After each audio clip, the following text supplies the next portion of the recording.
You're listening to Radio Sputnik. Telling the untold. Welcome to the Open University of the Airwaves with George Galloway. Only on Sputnik Radio. Meet the old boss. He's just like the new one. Or it could be the other way around. How could one tell? What's the difference between 3 American presidents, all of whom have bombed the hell out of Syria? And Joe Biden will take no sanctions against the Crown Prince of Saudi Arabia, even though the CIA has officially declared that he's the man that murdered and dismembered the Washington Post columnist Jamal Khashoggi. You really couldn't make that one up. But the British government has been busy making it up about Russia. We now know, thanks to Anonymous and the inimitable Max Blumenthal and the Grey Zone Project, that you, the British taxpayer, have been paying for lying about Russia for many decades. It's all there. All the receipts are in the document dump. Who'd have thunk it? Maybe when it was the Soviet Union, but makes you wonder, doesn't it? About the Skripal, about the Navalny case. Were they lying then but not lying now? Or were they lying then and they're still lying now? We'll be talking to Max Blumenthal himself on this very subject. And we'll be talking about Scotland in the week that Alex Salmond almost, but only almost, outdid my performance at the US Senate in 2005. It was good, Alec, but mine was away from home. We've got a poll. Will Nicola Sturgeon survive? Vote on it now on my Twitter feed. Fasten your seatbelts. It's the mother of all talk shows. Radio Sputnik. We speak your language. The mother of all talk shows. The only education you can get for free.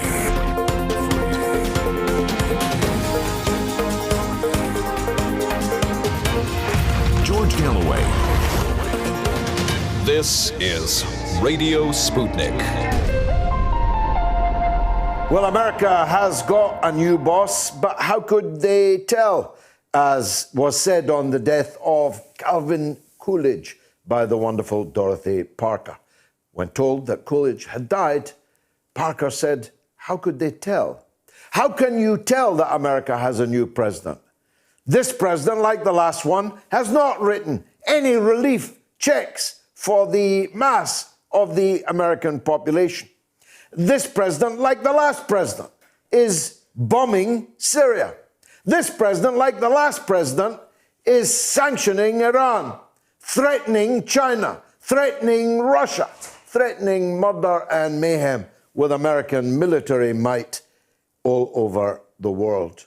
It's true that Joe Biden's not quite as vulgar, at least in front of the cameras, as Donald Trump was, although who knows what he's like behind closed, or should that be locked doors? In any case, it's fair to say he doesn't know where he is or what he is signing. But the people who are working him from behind thought it was a good idea to murder 24 people in Syria in retaliation for an event that happened in Iraq. Now, run that past yourselves just for a minute. The President of the United States of America inflicted what in legal terms was collective punishment. Actually, more than collective punishment, because the people that committed the attack on American assets in Iraq were Iraqis. Joe Biden murdered 24 Iranians, not in Iraq, but in Syria. Just think about that. How does that pass for legal? How does that pass for moral? To murder 24 entirely separate people from the people you accuse of having fired rockets at you in Iraq. In a way, just as importantly, as whether or not it was legal or moral, how can it be imagined that that will improve the security of the United States of America, its embassies, its armed forces, its diplomats? How can anybody think that? How can anybody think that murdering 24 Iranians in Syria for something you say happened in Iraq in any way stabilizes the extraordinarily volatile situation in the Persian Gulf and indeed across the Arab Middle East? Who thinks that anymore? I mean, George Bush thought it, but he was inches from imbecility. Donald Trump thought it, but he wasn't even inches away. Joe Biden and the Democrats are doing exactly the same things. Maybe they don't know what happens next, in which case, let me tell them, there will be more rocket attacks. You will be driven from Iraq. You will have to run away from Iraq. It will be like 1975 in Saigon. You'll be on the roof of that big embassy of yours, and the helicopters may not be plentiful enough to allow you to escape. That's what happens next, President Biden. What happens next is that Iran retaliates against you, and then you retaliate against Iran, and blood flows everywhere. If you don't know that, President Biden, you're too stupid to be the President of the United States. If you do know it, but did it anyway, you're too wicked to be the President of the United States. Well, so much, so far. We know that the new American administration is very like the old. What do we now know, thanks to Anonymous and the Grey Zone, about successive British administrations? And I'm not just talking about Boris Johnson, or David Cameron, or Theresa May, or Gordon Brown, or Tony Blair, or John Major, or Margaret Thatcher, or James Callaghan, or Harold Wilson, or Ted Heath, or Mr. Macmillan, or Mr. Eden, or Mr. Churchill, or I'm talking about all of them, one after another, from 1945, at the end of the triumphant anti-fascist war, in which Britain, Russia, and the United States of America joined together to crush the beast of Nazism. Ever since then, you and your fathers and mothers and grandfathers and grandmothers and now great-grandfathers and great-grandmothers have all been paying the BBC and Reuters, who'd have thunk it, and Reuters, to pump out fake news about Russia.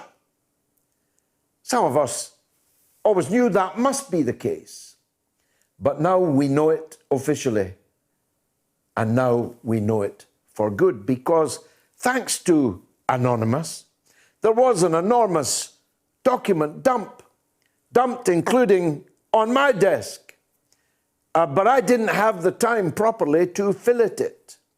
But my first guest this evening, the peerless, literally peerless, Max Blumenthal of the Grey Zone Project, filleted it very well. And in a monumental piece of work, he brings us what's been being done on our money. This is the point. You paid for it, and you weren't even told that you were paying for it. It was a secret that was kept from you. And when you read Reuters reports, when you watched BBC reports, you did not know that those reports had been bought and paid for secretly by the British state and its governments all the way back to Mr. Churchill in 1945. Mr. Attlee was no different. So I'll be asking Max, as I'm asking you, were they lying then about Russia, but they're telling the truth now? If you believe that, I have a bridge here in London that I could sell you going cheap, cheap, cheap. Isn't it more likely that they were lying then and they're lying now? And doesn't that put into a different perspective stories like the Skripal affair, stories like the Navalny affair? Doesn't it? It does for me. Because why should I believe Reuters and the BBC in 2021 when I now know they've been lying to me all of my life, and not just about Russia? Now, there was an epic parliamentary occasion in Scotland on Friday when Alex Salmond, the former First Minister of Scotland, a parliamentary colleague of mine for some decades, just along the road in the House of Commons, credibly accused his successor, and now First Minister of Scotland, Nicola Sturgeon, of having been a part of a conspiracy falsely to imprison him. He named names. He named her husband, Peter Murrell. He named others. Those names will not mean so much to you unless you are following this very carefully. But the biggest name he named was the First Minister, Nicola Sturgeon. He accused her in terms of having been a part of what would undoubtedly be described as a criminal conspiracy to frame him. And moreover, if you've been listening to me or reading me throughout all of this 3-year saga, you already know that I believe Alec Salmond. It's not that I prefer Salmond's politics over Sturgeon's. They're two cheeks of the same backside, so far as I am concerned. But I'm for justice, no matter who for, no matter who against, and I'm for justice for Alex Salmond. And for me, it is already abundantly clear who framed Alec Salmond. And the question that I'm asking on the poll this evening is one that's on the lips and in the minds of every person in Scotland this evening. Will Nicola Sturgeon survive? A, yes. B, no. C, Salmond to take over. Interesting. Get voting now on my Twitter handle at George Galloway. And we'll be talking about events in Armenia. Since Armenia and Azerbaijan and the other former Soviet republics left the country, seceded from the country, and became independent states on their own, there has been almost literally nothing but trouble. Trouble within and trouble between. And we have covered extensively over the last few weeks the trouble between Armenia and Azerbaijan over the disputed territory of Nagorno-Karabakh. In the recent war, which Azerbaijan undoubtedly won, and the Armenian government had to hurriedly sign an armistice on extremely unfavorable terms, it was obvious that the government in Armenia was living on borrowed time. And this week, the Prime Minister sacked the chief of the armed forces, which is always a risky thing to do in a place like Armenia. in many places, actually, sacked him and accused him of being a centerpiece of a military coup to overthrow the government. Supporters of the army and supporters of the Prime Minister rather, flooded into the streets of Armenia. And there is now an uneasy standoff which very, very quickly could turn to savage violence, because there is no war like a civil war, as any schoolboy knoweth. Will there be civil war in Armenia? What will Russia do if full-scale war breaks out in the neighboring country of Armenia? I've been talking too long. Let me just say that the coronavirus issue continues, but there's light at the end of the tunnel. It's not quite the beginning of the end, but it's more than the end of the beginning. It is clear that that light at the end of the tunnel is not a train coming towards us. It is genuine light, spring light, and that very soon we will emerge from the long, dark tunnel of the year or more of COVID-19. Question is, when do we have the reckoning for the mistakes, even crimes, that were committed? What do we do to build a better country for ourselves and a better world for everyone as we come out of that crisis? Who and whom will policy be bent towards in the course of the recovery, which begins for us next Wednesday with Rishi Sunak's budget? Who'll be giving what to whom and for what purpose? What will our economies look like in the post-corona era? It's all of it coming up over the next 2 hours and 20 minutes. Stay tuned. It's the mother of all talk shows.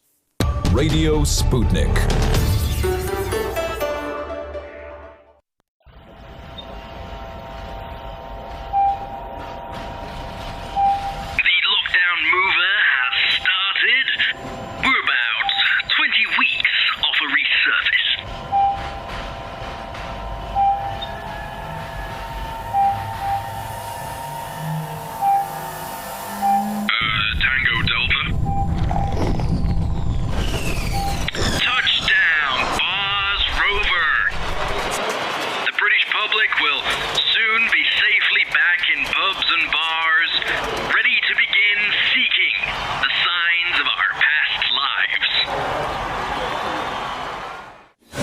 Sputnik has been launched to give you a closer look at everything happening in the world. Radio Sputnik, telling the untold. The mother of all talk shows. Join our faculty of legends, contributors, and callers. Everyone is welcome. Blimey, the polls going through the roof. 1,602 people have voted already, and I've only just finished speaking. Will Nicola Sturgeon survive? A, yes, 27%. No, 69%. But only 4% are takers for Alex Salmond to come back. Alec could come back, but next time it'll be no more Mr. Nice Guy. Let's take a call from Glasgow. Scott. Hello, George. Right. Now, the leopard never changes its spots. So for 450 years of the Tories, right, they've never said a word of truth. They've never done anything for the working class. They're a damn nightmare. So hold on a minute. So all we pinned our hopes on is the Good Law Project. The Good Law Project said, look, they didn't tell us about the contracts in 30 days. What, that's it? That's it? What, Matt Hancock's barman gets a £30 million contract, right? And all the rest of them, yeah? And you know that all that's going on here. What, and all they're guilty of after let's all... explain that to the viewers and listeners, because it is possibly the most eye-catching, though not the biggest, of the scandals associated with the coronavirus. The barman of the Health Secretary's local public house in which he drinks got a contract for £30 million to provide PPE. Couldn't make it up, don't have to. It actually happened. Go on, Scott. Correct the window, George, right? And that, as you say, wasn't the biggest. I think the biggest, as it stands today, was $250 million. I think it was 240-something million to another one of their mates. I don't know if he owns a bar around the corner from Matt Hancock, but who knows, right? Now, here's the point, right? All we're pinning our hopes on, and I'm not slagging off the Good Law Project or anything like that. All I'm saying is, at the end of everything, all they came to the conclusion was that they didn't do it. They didn't tell us they were lying and embezzling and fraud in the 30-day period. Well, that's far. No, that's only so far. When they do eventually report, there'll be more trouble for them. I've been clear. So, well, I'm pretty sure there will be. I have said from the beginning that we need a public inquiry, of course, but more than that, we need trials. We need people on trial in Britain for the crimes committed in the era of the coronavirus. Scott, thanks for that call. Max Blumenthal is the finest journalist in America, and that is a high accolade. His consistent work over many years has exposed secrets that the powerful don't want us to read. It's a privilege to welcome him on board the mother of all talk shows in the wake of his latest work on the Grey Zone project, about which I talked earlier. Max, welcome back to the mother of all talk shows. This came as no real surprise to me, but it was nonetheless shocking to see how much money, over how long, we have been paying to be lied to. Now, you're a younger man than me. Did it surprise you? Well, first of all, I hope I can live up to that introduction. I like you understood very well, the BBC and Reuters are propaganda mechanisms of Western empire. And, it's just been in Venezuela a few weeks or months ago. Reuters played a particularly pernicious role there. It's obvious that they're essentially a voice for the U.S. State Department there. But this is technically the largest media outlet in the world, the most personnel in the world. It was shocking to me that in the Thomson Reuters Foundation documents that were disseminated by a group of ostensibly hackers called Anonymous, they referred to their 15,000 staffers and their 400 journalists or 100 journalists they've trained in Russia as part of an influence network. And then they boast about all of the British Foreign Office funded tours they've done for Russian journalists, including one during this Hall intrigue, which they worked to keep their relationship with the office secret. This was all in the documents, and they coordinated the secrecy with the British Embassy in Moscow. So here it is for everyone to see. In addition, you have the BBC through its so-called charitable BBC Media Action arguing or pushing for escalation of the civil conflict in the Donbass region of eastern Ukraine.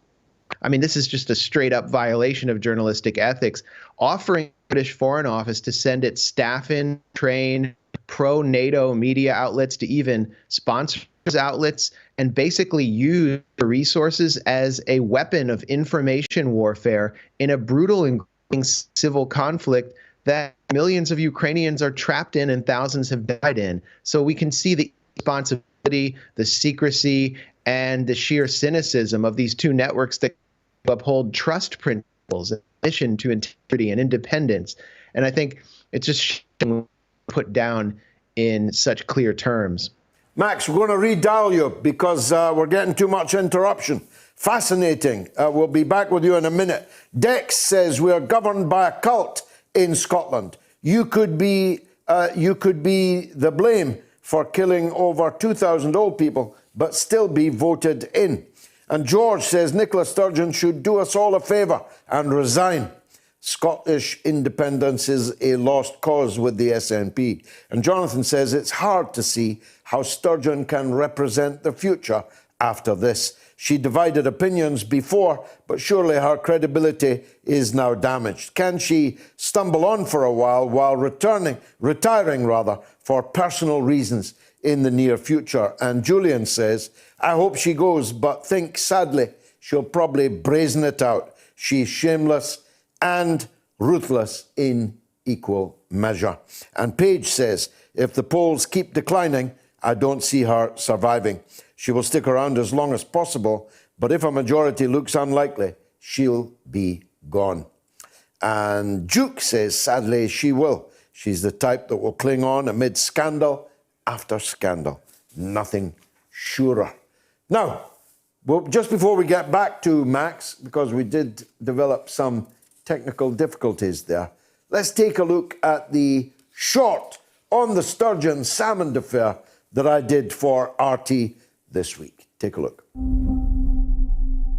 Alex Salmond, the former First Minister of Scotland, has credibly accused his successor and now First Minister Nicola Sturgeon of seeking falsely to imprison him. It doesn't get much more serious than that. You don't have to be on either of their sides. I'm not. I'm against Alex Salmond and Nicola Sturgeon. But when a former First Minister is able credibly to accuse his successor of trying to send him to prison on fake charges, it's a very serious matter that has now finally broken through into the British national and even international media. After all, it's not every day that in a Western democracy such an accusation can credibly be made. Whether, of course, Alex Salmond's accusations are entirely correct is difficult to say because his evidence for his charge is being constantly, continually suppressed by the Scottish law officers. At one point, Miss Sturgeon asks Alex Salmond to bring forth his evidence. At the next minute, her own ministers are extirpating his evidence from the public record, making it impossible for him on the record to place his accusations in front of the people. So Salmond took the long way round, and now everybody knows what it is that he's saying, redactions or no redactions. It's a serious matter if law officers are complicit in law breaking, but the Crown Office in Scotland is already guilty of that, and on a grand scale. They themselves admit to a malicious prosecution of 4 Rangers administrators, which may end up costing the country £100 million in compensation. A malicious prosecution in a Western democracy? The problem for the Scottish people is we have nowhere to turn. When the law officers are in the pocket of a one-party state government, who guards the guards? We have discovered this week that Scotland is extremely vulnerable to the perils of dictatorship. I always believed that Alex Salmond was innocent, and I told you so right from the very beginning. What I could never have imagined is the extent to which his own party, for which he had been an icon for decades, would conspire to fit him up, to set him up, to frame him. Who framed Alex Salmond is the question of 2021. I expect we won't have to wait very much longer before we know the answer to that question. Meanwhile, the SNP tears itself to pieces and the Scottish nationalist government falls apart. Who says there's no God? Have something to say? Do you disagree with George? Then call us now and give us your view. Yes, let me know what you think about that. If you're in the UK, 02077 982-255. If you're in the US, 001-757-744-4480. Or you can tweet us at George Galloway at RTUK News, preferably both of us. Now, Max Blumenthal is back on the line. Thanks for that, Max. I'll tell you where we'd got to. Your amazement, in a way, that at the brazenness of it all. After all, it's one thing to have anti-Russian views, anti-Soviet views. That's perfectly legitimate. What isn't legitimate is secretly spending public money proselytizing for those views and then seeking to hook the local population on propaganda that they themselves were forced secretly to pay for. Yep. I mean, what you have here are two of the largest media networks in the world working through their supposed charitable arms to not only propagandize the public in Russian-speaking areas in Russia's near abroad, including in the Baltics and in conflict areas like the Donbass, where the BBC media action is proposing to act as a weapon of information warfare in a grinding civil conflict. You also have secret coordination between Thomson Reuters and the British Embassy in Moscow to train networks of Russian journalists and use them to further the British goal, which is stated openly in Foreign Office documents, of regime change by advancing the British agenda inside Russia. What they're doing here in secret with British taxpayer money in programs that cost up to £6 billion a year is everything they accuse Russia of and more. And they're even paying ostensibly independent journalists on the ground and working with them, as they state in these documents, to keep those payments secret. Now, if Russia did this in the UK, this would be a titanic scandal. If the documents were there and they were there for everyone to see, this would be on the cover of every newspaper across the UK and across the West. But when I reported this, when I reported these documents and I put them there for everyone to see, Twitter soft censored me with a label warning people that these may be hacked documents and to turn away, turn your gaze away. Don't look at this. This isn't news. And no one in Western media picked up on this shocking news, certainly not Reuters and the BBC. Well, it's even worse than that, Max. It is not at all unusual for my tweets to gain 10,000 and more likes and retweets. It's not unusual for my tweets to have 500,000, sometimes 1 million impressions. But when I retweeted your incredible article on this from the Grey Zone, I think about 36 people liked it or retweeted it, at least the last time I looked. So they didn't just soft censor you, they effectively suppressed this news about Reuters and the BBC. So this isn't over, is it? Well, what we saw was absolutely unprecedented. I'd never seen this label applied before. However, there was the incident in October when the New York Post ran a story on Hunter Biden's corruption and nepotism in Ukraine working for Burisma Gas. And Twitter eliminated the link. It blocked the link, claiming that that information came from hacked materials. There was actually no evidence that it came from hacked materials in that case. And in this case, it worked to suppress retweets and likes of my article. So you had to go through another step where Twitter would ask you, are you sure you want to retweet this scary hacked Russian article? Even liking the article required going through another step. And I had scores of people report to me that their browser crashed when they merely liked the article. People even produced video for me of their browser crashing. So this is unprecedented. And what we don't see is when the New York Times is producing articles of mysteriously leaked documents whose provenance is unknown from China, showing China's security regime, or from Iran, they don't get the same label when it's obvious that those documents were the result of some kind of phishing or hacking.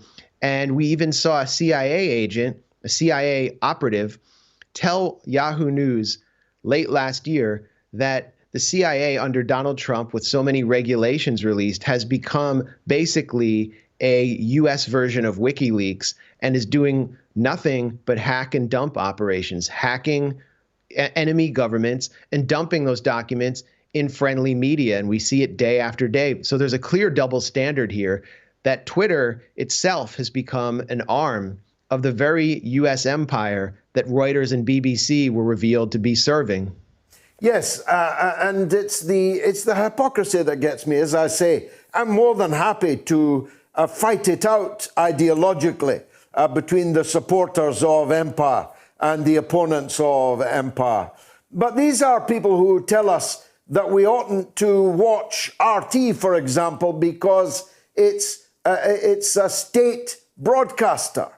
How could you get more of a state broadcaster than one which is receiving secret sums of billions of pounds over a period of taxpayers' money to proselytize the state's view on something? Right. It's the double standard, isn't it?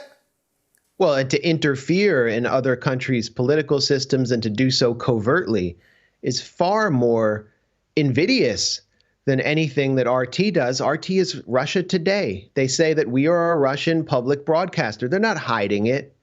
They're not concealing it. Sputnik, that couldn't be a more Russian or even Soviet name. So they're not hiding who they are. They're just offering media diversity, which is what the British Foreign Office claims to want to produce inside Russia and in its near abroad in these documents. And yet they're doing so by, in their words, this is one document from a British intelligence contractor called the Zinc Network, which you and other British taxpayers are paying for. They want to establish networks of YouTube influencers inside Russia to focus on the Russian government's corruption, to do things very similar to what Alexei Navalny has been doing. And it raises the question of whether he is part of this covert influence network. And they even discuss, the Zinc Network does in its document, arranging covert payments for the UK Foreign Office so as not to create problems for them with the Russian government, which regulates foreign-funded media. There are also documents showing Bellingcat, the supposedly independent, supposedly open source media organization, being dispatched by the Zinc Network, a British Foreign Office and intelligence contractor, to train pro-NATO media during the North Moldovan 2019 election, in which a pro-NATO candidate was facing a Russian-oriented candidate, and it was likely that if the pro-NATO candidate won, North Moldova would join NATO and the EU. So Bellingcat gets rushed in by the British state and its intelligence arm to weigh in and meddle in this election on behalf of NATO. This is absolutely scandalous. Can you imagine if the Russian foreign ministry or the Chinese foreign ministry reached out to the gray zone and said, there's a really important election in Georgia, in your country, and we need our candidate to win. Can you get down there and train up some media and teach them your techniques? And then this got out there. If that got out there, we would be on the front pages of the New York Times and every other newspaper. We would go to jail. Yet Bellingcat is still celebrated as the gold standard of investigative journalism. This is a scandal that shows how deeply tied up the Fourth Estate is with the intelligence services. They're essentially acting as one hand on Russia's near abroad. The cynicism of it is breathtaking, even for someone as long in the tooth as me. As you put it earlier, if the Russians were revealed to have spent $6 billion on information and counter-information psyops like this, it could bring politicians down. It could bring publications down. It would be a monumental scandal.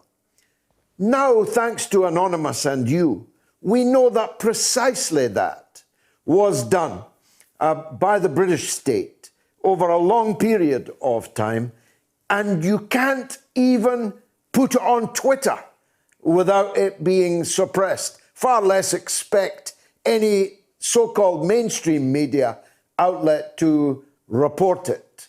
So what happens now to the standing of the BBC and Reuters? Have either of them even attempted to defend this? Well, I reached out to Reuters because I thought they were more likely to respond, and they did. I don't even know if they knew these documents were out there. And they claimed that this was all something that they were doing in the public interest to advance democracy. They used boilerplate language. But one thing I presented them with was that during the 1960s and 70s, before I was alive, Reuters had a secret program coordinating with the British Foreign Office to produce covertly anti-Soviet media in Latin America. And those documents, that program was exposed just because the information about it was declassified. It was actually an MI6 program. And Reuters in January 2020, through a spokesperson, not unlike the one I spoke to, said that we don't do that kind of activity anymore. You have to go to our website and just read our trust principles, where we abide by independence and editorial integrity, and we don't have any funding from the government. So what these documents expose is Reuters openly lying to the public and participating in the same program. Their trust principles have been absolutely shredded, and yet no media has reported on the content of these documents. What happened instead is absolutely remarkable, and I think it really shows an act of resistance by the public, where when Twitter applied this warning label, this scare label to suppress reads and views of my article, people started to meme the warning label. What they did was, if you took the link to my article and tweeted it with any photo you could think of, like a photo of your first child, for example, or Alvin and the Chipmunks, it would say these materials have been obtained through hacking. So the comedic potential was limitless. The article went viral. It practically shut down our website because it overflowed traffic because of these memes. Bellingcat trended because of the viral attention that they were getting for meddling in elections.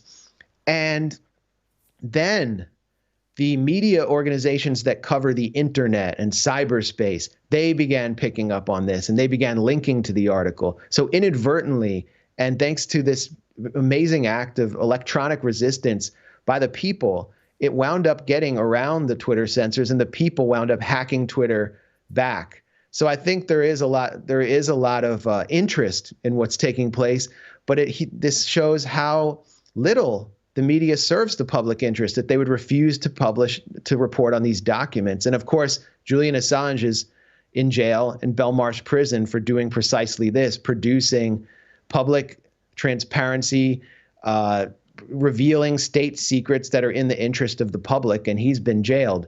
So we see that same dynamic playing out with this article. It's quite a spectacular Streisand effect, that one. Yeah. Just for those who, because I'm getting in my ear now, people are saying, I never read Reuters. Yeah. Of course, Reuters copy, Reuters material, words, literally the words that Reuters produces end up in the articles, in the body of the text of articles, in newspapers all around the world, and indeed in broadcasts. Isn't that right? Absolutely. I mean, you won't read Reuters on its website, but you'll read it if you live in Indianapolis, for example. That newspaper, the news copy in that newspaper is picked up from Reuters and AP wires primarily. Exactly. And so every one of us have been unknowingly imbibing lies paid for by the state about other countries. It doesn't get more cynical than that, really. Well, here's what your viewers and listeners need to understand. Reuters isn't just a news organization. It's Thomson Reuters. It's this gigantic corporation, and it has this foundation arm. Same with BBC. And if they're feasting at the trough of the British deep state, they're lining their pockets with these multi-million pound a year programs, why would they scrutinize the hand that feeds them? Why would they bite the hand that feeds them?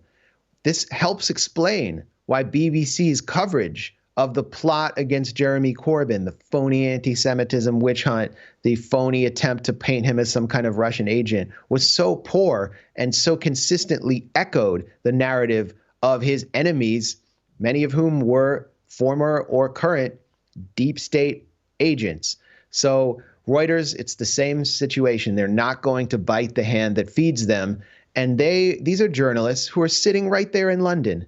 They're sitting on the front lines of the most powerful empire, basically with the UK acting as a proxy for the US.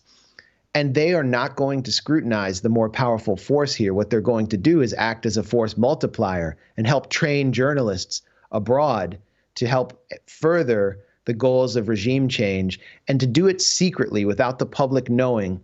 And this ultimately will affect their news coverage. And any journalist who tries to cross that red line is going to feel enormous peer pressure, opprobrium, and perhaps be fired if they interfere with the core financial and political imperatives of these two media behemoths.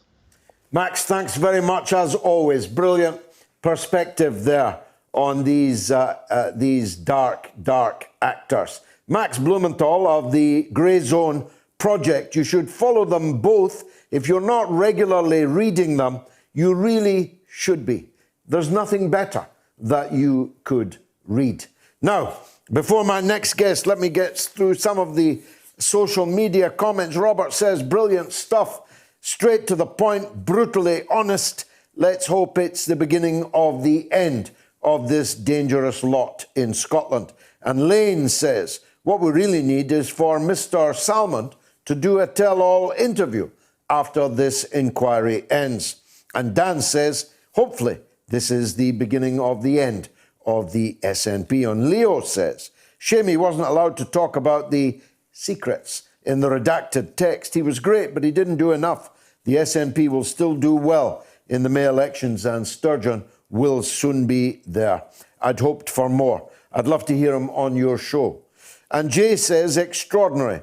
The UK's biggest constitutional crisis in living memory is headlined on Sky, but the BBC are running with the Saudi murder of a journalist.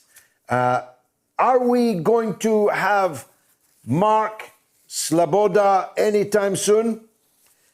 Nicholas says, it depends how good the result is come the election. If she exceeds expectations, the party circles the wagons and all this goes away. If she doesn't return a majority, she's on extremely thin ice and probably won't survive. And Delbert says, she shouldn't survive, but somehow it'll be fixed in her favour. And Mary says, unfortunately, I think she will come out of this and win the vote in May. And Andy says, she's dug in like an Alabama tick. Good luck, Scotland. And Jay says, she's now a liability. She's taken damage already and still has next week to come, with hopefully more damaging evidence from Alex Salmond's lawyers. At some point, the SNP must get rid of her to avoid problems at the polls. And Sam says her reputation is damaged beyond repair. Only blinkered nationalists still support her. Now, here's the email. Yes, some of you are apparently keen to email. So it's onair@moats.tv. onair@moats.tv. Let's take a call from Joanna in Glasgow. Go ahead, Joanna. Oh, hi there, George. Hi. Nice watching your show. Thanks. Absolutely fantastic. Great raw information. Thank you. I've been an SNP voter my whole life. Probably since the start of this lockdown, my eyes have started to get opened a wee bit to all the antics that's been going on, the budget cuts, things that are just getting passed through. And it seems that I would say 90% of the Scottish population seem to think Nicola Sturgeon is just this amazing, fantastic person. And, you know, the papers, we've got the Evening Times putting out about doing budget cuts. Last week there was a guy on saying, you know, the rats in Glasgow, that there's going to be more rats in Glasgow than people if they keep getting budget cuts. And it just seems to not be getting through to the people. I think it is now. Is there any way we can get you up here? Is there any way we can get you up in Scotland and start getting you? Because I think your voice would be heard, and I think people need to hear someone like you. Thank you, Joanna. I'm already back in Scotland. I'm already living there. And indeed, I'm a candidate in the elections in May. If you're on Twitter, hook up with me and I'll give you a direct message and explain everything that we are doing. But my voice is somewhat truncated because Nicola Sturgeon has ensured that election campaigning is illegal. Imagine, we're having an election in May, but you're not allowed to deliver leaflets. You're not allowed to stand on a soapbox in the fresh air, just in case the breath spreads the coronavirus. You're not allowed to put leaflets through people's door. You're not allowed to talk to people. But she's on the television every day, live, on supposed coronavirus broadcasts. But in fact, she talks about everything bar the coronavirus. Last word to you, Joanna. You know, just finishing on this note, I put a thing on social media tonight. Somebody was saying, you know, about the guy that's just get voted in for Labour up in Scotland. And there was a couple of bigoted comments on there, which I don't appreciate because I believe, you know, everyone should have a fair opportunity. But I've seen it firsthand. 2016, they shut the homeless unit in Glasgow. And I opened the Evening Times, and there was a queue of homeless people waiting in snow, and people were saying nobody has to be homeless. Really, honestly, that's a complete lie. You know, I've had a member of the family homeless, and, you know, they get chipped out the St Enoch's Hotel, and they have to go and represent themselves, and they're standing there at 7 o'clock sometimes at night still with somewhere. They might not have somewhere over their head. They don't always have sleeping bags. You know, how long is this going to be going on for? You know, well, we have a big chance. It was meant to represent Scotland, eh? Yeah, it's quite a picture. That picture of the people queuing in the snow in George Square will live long, I think. Joanna, thanks very much for that call. David is also in Glasgow. 3 Glasgow calls in a row. Go ahead, David. Superb, George. Thanks. Hello, how are you doing? Good, sir. I'm just calling about, obviously, Scottish Labour has a new leader. What's your view on that? And your Alliance for Unity and how that might work together? And secondly, on the Alex Salmond inquiry, would you agree that the SNP are falling into the same kind of pothole that Scottish Labour fell in terms of their Glasgow council culture and the reputation that they grew? The SNP have kind of took on that mantle.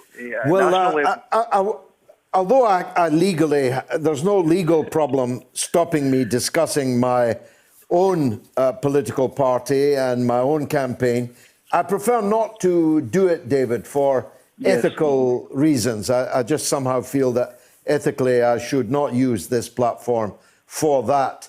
But I will deal with the first of the questions that you raised, and that is the election of a new Labour leader. First of all, he could not possibly be worse than the last guy. Or the person before that. So the only way is up. Or as Dee Ream once sang, things can only get better. I know the new leader of the Labour Party, Anas Sarwar, reasonably well. I knew his father far more. Indeed, I think I would say I was the main reason for the emergence of his father as Scotland's first, Britain's first Muslim MP. I stood by his father when he was undergoing many trials, including criminal trials, from which he emerged, like Salmond, an innocent man. I believed in him, and I loyally supported him. I have many differences with the family and with the party nowadays, but I wish Anas Sarwar all the best and every success in the forthcoming elections, because Labour will have to improve its share of the vote and seats, as will the Conservatives. Here's a declaration, David, you never expected to hear from me.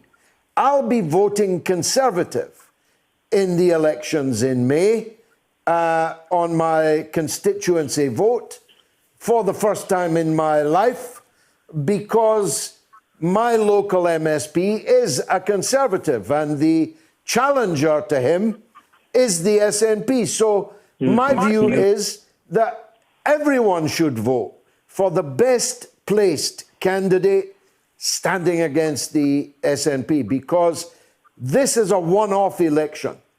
It's a referendum on a referendum. It's an attempt to stop the never-endum. It's an attempt to get Scotland off the hamster wheel of endless constitutional peregrinations. It's an attempt to get the country back from the brink, and therefore it qualifies as an existential threat, not just to Scotland, but to Britain as a whole. So frankly, I'd vote for Beelzebub himself rather than the SNP. And I'm going to vote for Beelzebub. I'm going to vote for a Scottish Tory. And of course, with my second vote, I'm going to vote for myself. And I hope that many people will do that. Last word to you, David. Go ahead. Welcome back to Scotland. Thank you. Thank you very much. Keep on. Catch you later, brother. Thank you. Thank you very much indeed. Time for Richard in Manchester. Yes, go ahead, Richard. Hi, George. Thank you very much indeed for having me on. I've been following the Salmond affair for the last few weeks, and obviously I listened to you, and then I formed my own points of view about what is going on. I think, in my opinion, without any doubt, that both her, Mrs. Salmond, Mrs. Sturgeon, and her husband are both guilty of colluding together to put this man, and whether you like him or not, to put him in prison for something that has not been proven in court. Well, not just that, Richard. He was acquitted. He was cleared. It wasn't just that it wasn't proven. He's an innocent man. And yet the people who constructed all of this all remain in post. I don't think that will be for too long, George. I think he's been looking now to get this information out, and because of the constraint he's had, he couldn't do it on Friday. But I think this week, off what he said, what's going to happen. Do you know, Richard, forgive me, do you know that he was sitting with a letter in his pocket explicitly threatening him with prosecution if he gave the evidence, the whole truth, that he wanted and intended to get? What kind of country is that, Richard? Oh, it's a dictatorship, without a doubt. This woman has gone too far. And the good people of Scotland, they should all come down and live in England and just leave her on her own up there. That would really sort her out. We love our country. If you lived where I do, Richard, you'd understand why I would never do that. But we cannot, it's because we love our country that we cannot allow it to be torn asunder. That's really the long and the short of it, Rich. But the Scottish people, the English people, look at the history. You've got people saying now that we have been persecuting the Scots for 300 years. You don't get any lower than that, George. These are English people down here saying that. We love the Scots, and the Scots people love us, and when we get together, we have a great time. Forget the racial hatred, the religious hatred, George. You know, I've been up there when the bottles have been flying in a football match. That's par for the course, but this is something very, very deep. She thinks that she is now the Queen of Scotland, and to do what she has done or is trying to do to Salmond, if she brazens it out, she's going to do more damage than enough. And I think that the Scottish people should all rise up and say, we've had enough, and come out with proof that they've had enough. And I'm sure it'll put this lot to bed for a long time, and we'll go on, because if they join the EU, if they manage to get back, Van der Leyen tried to pinch all of the virus things, the injections. She tried just to do it, just to cover herself. And those injections were for Scotland, don't forget, as well as for Wales and for Ireland. Yeah. And that is we've now vaccinated more than 20 million people compared to 6 million people. in comparable European countries. Thank you, Richard. A wonderful call. Coming up after the news is a Scottish nationalist journalist, Kevin McKenna, and we'll be discussing these and other issues in the course of the second hour. You know my number, you know my email, you know my Twitter feed. Please, let me know what you feel. Let me know what you think. Look at that poll. 3,089 people have voted on the poll. Yes, 31% of you say that Sturgeon will survive. 65% of you believe that she will not survive, but there's still only 4% takers for Alex Salmond. Let's get the news with Jamie Lowe. The mother of all talk shows. The only education you can get for free. Radio Sputnik. We speak your language. Find us at SputnikNews.com.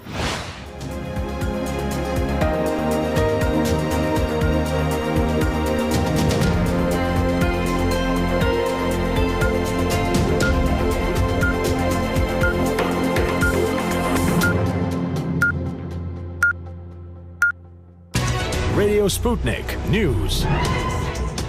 Police have fired on protesters in Myanmar, killing at least 18 on the deadliest day of anti-coup rallies, according to the UN Human Rights Office. Deaths were reported in several cities, including Yangon, Dawei and Mandalay, as police used live rounds and tear gas. Security forces began the violent crackdown on Saturday after weeks of largely peaceful protests against the February 1st military takeover. Government leaders, including Aung San Suu Kyi, were overthrown and detained. Social media footage today showed protesters running away as police charged at them, makeshift roadblocks being erected and several people being led away covered in blood. The police crackdown was expanded on Sunday as coup leaders sought to quash a civil disobedience campaign that has shown no signs of ending. Britain's Chancellor Rishi Sunak has said he is preparing a budget that provides support for people as COVID lockdown rules are eased. Restrictions in England are set to be fully lifted by June the 21st. Sunak said he wanted to provide help, but added he wanted to level with people about the shock to the economy caused by COVID. He dismissed claims he told Tory MPs he wanted to raise taxes now so he could cut them ahead of the next election. This comes as the government announced £5 billion to help high street businesses. Labour's Shadow Chancellor Annalise Dodds accused the Chancellor of being focused on politics over protecting the economy. Britain's furlough scheme, which supports around 4.7 million people, is due to finish at the end of April, along with the £20 weekly increase in universal credit. Scottish Conservatives are set to lodge a motion of no confidence in Scotland's Deputy First Minister John Swinney over the publication of legal advice. On 2 occasions, MSPs have voted to compel the Scottish Government to publish its legal advice over an unlawful harassment probe into former First Minister Alex Salmond. But ministers have previously argued that advice from lawyers should remain confidential. The Scottish Liberal Democrats have said they will back the motion.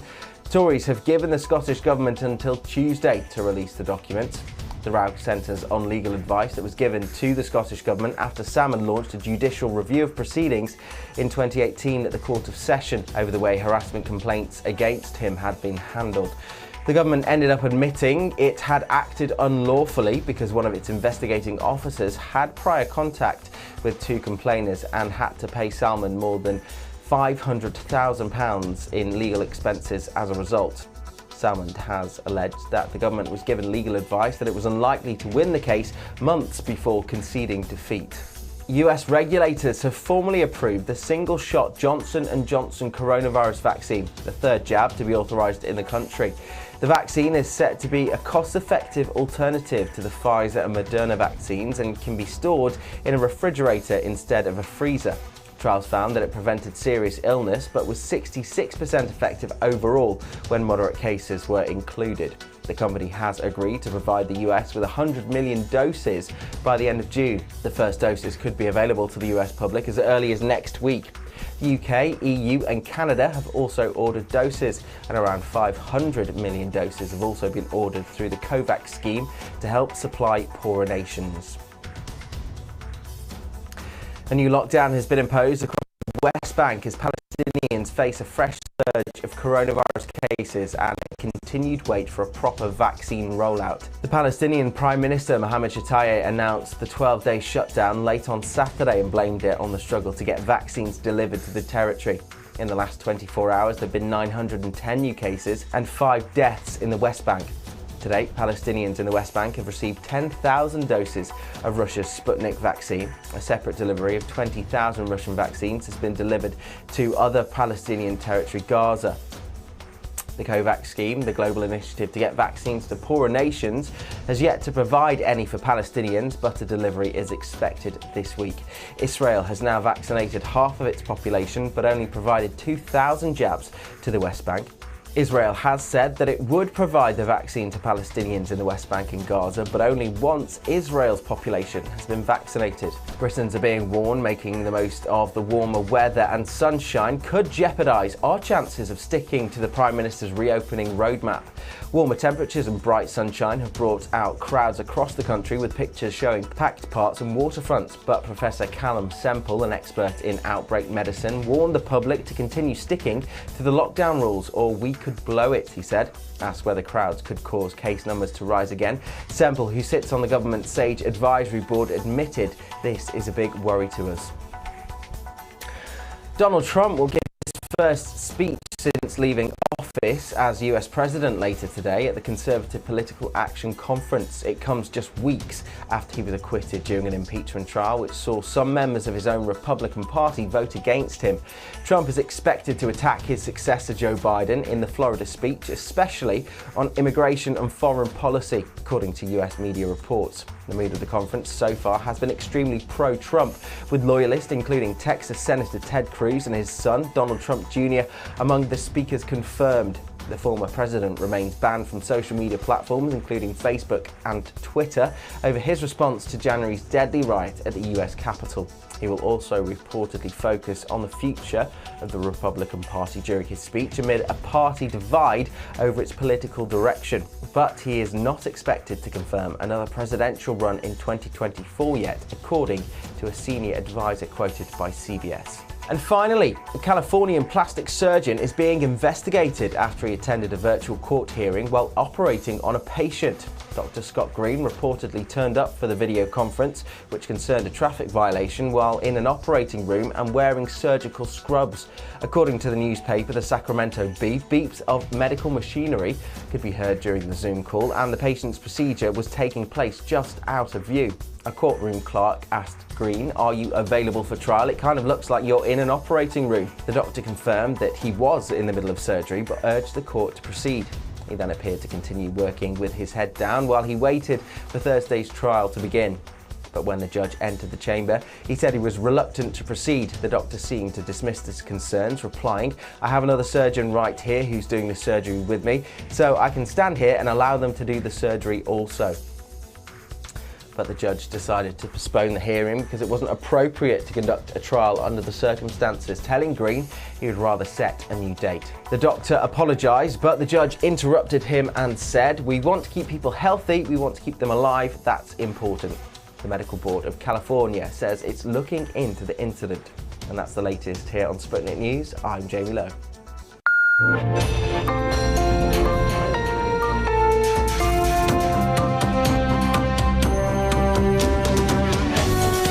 You're listening to Radio Sputnik. Telling the untold.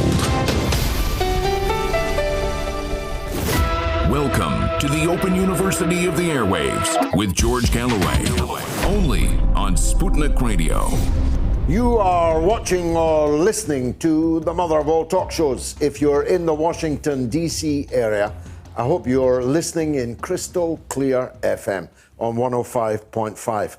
Across the United States on AM from Burning City to Burning City. Across the world on SputnikNews.com. But 500,000 of you every week are watching as well as listening. So I want to ask you this now. If you are watching on Facebook, either my Facebook or RT's multiple Facebook channels, please share with all the people that you follow, that are your friends, that you are in contact with on Facebook. Because, as ever, Big Algorithm does his best on Facebook to choke the audience. There's no longer a push to people who are interested in us telling them that we are coming up. So we require you to do the pushing. So if you're on Facebook, please now share with all of your friends. If you're on YouTube, either my own channel or RT's multiple channels, then please also subscribe to both of them. And unbelievably, the number of people now watching on Twitter live on their telephones is in excess of 43,000 people, the biggest ever number, tuning in to the mother of all talk shows live on their phone on Twitter. We're also on Twitch, and you can join my Telegram channel at t.me/George Galloway.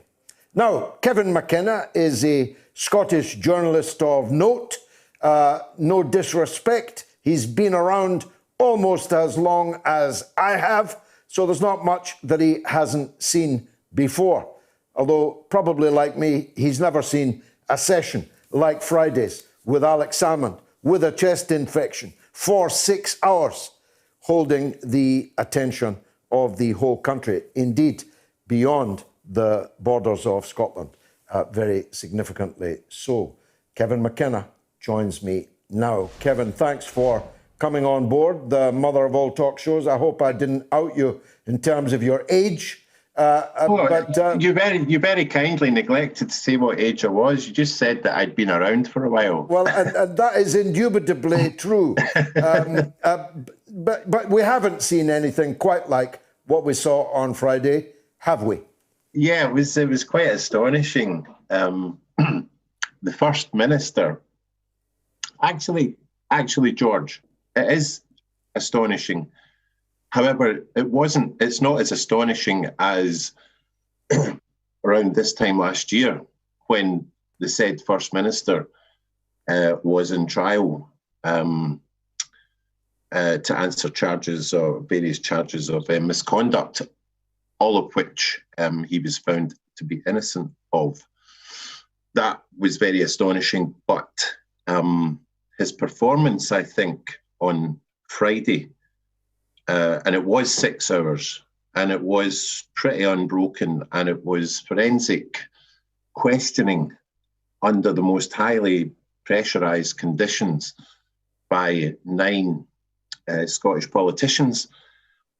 And this, just to recap, was these politicians were a committee of inquiry set up by the Scottish Parliament to look at the botched handling by the Scottish Government of an initial investigation into the handling of the initial claims of misconduct that had been levelled at Mr. Salmond.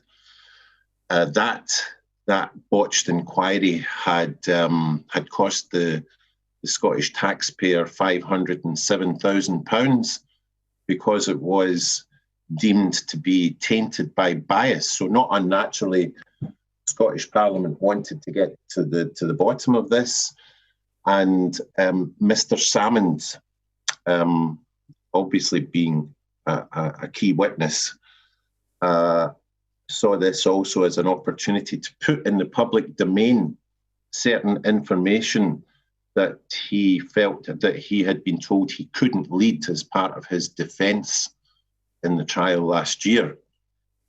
Since then, some of the documentation, or a lot of the documentation that the Scottish Government said would be released, hasn't been released, and some of which has been released has been very heavily redacted.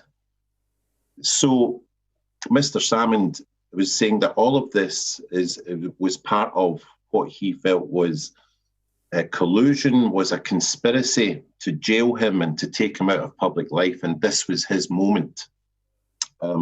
It's difficult to avoid that conclusion, is it not, given what you know and I know, not all of which we can say, on fear of prosecution ourselves, but it's difficult to avoid that conclusion, isn't it?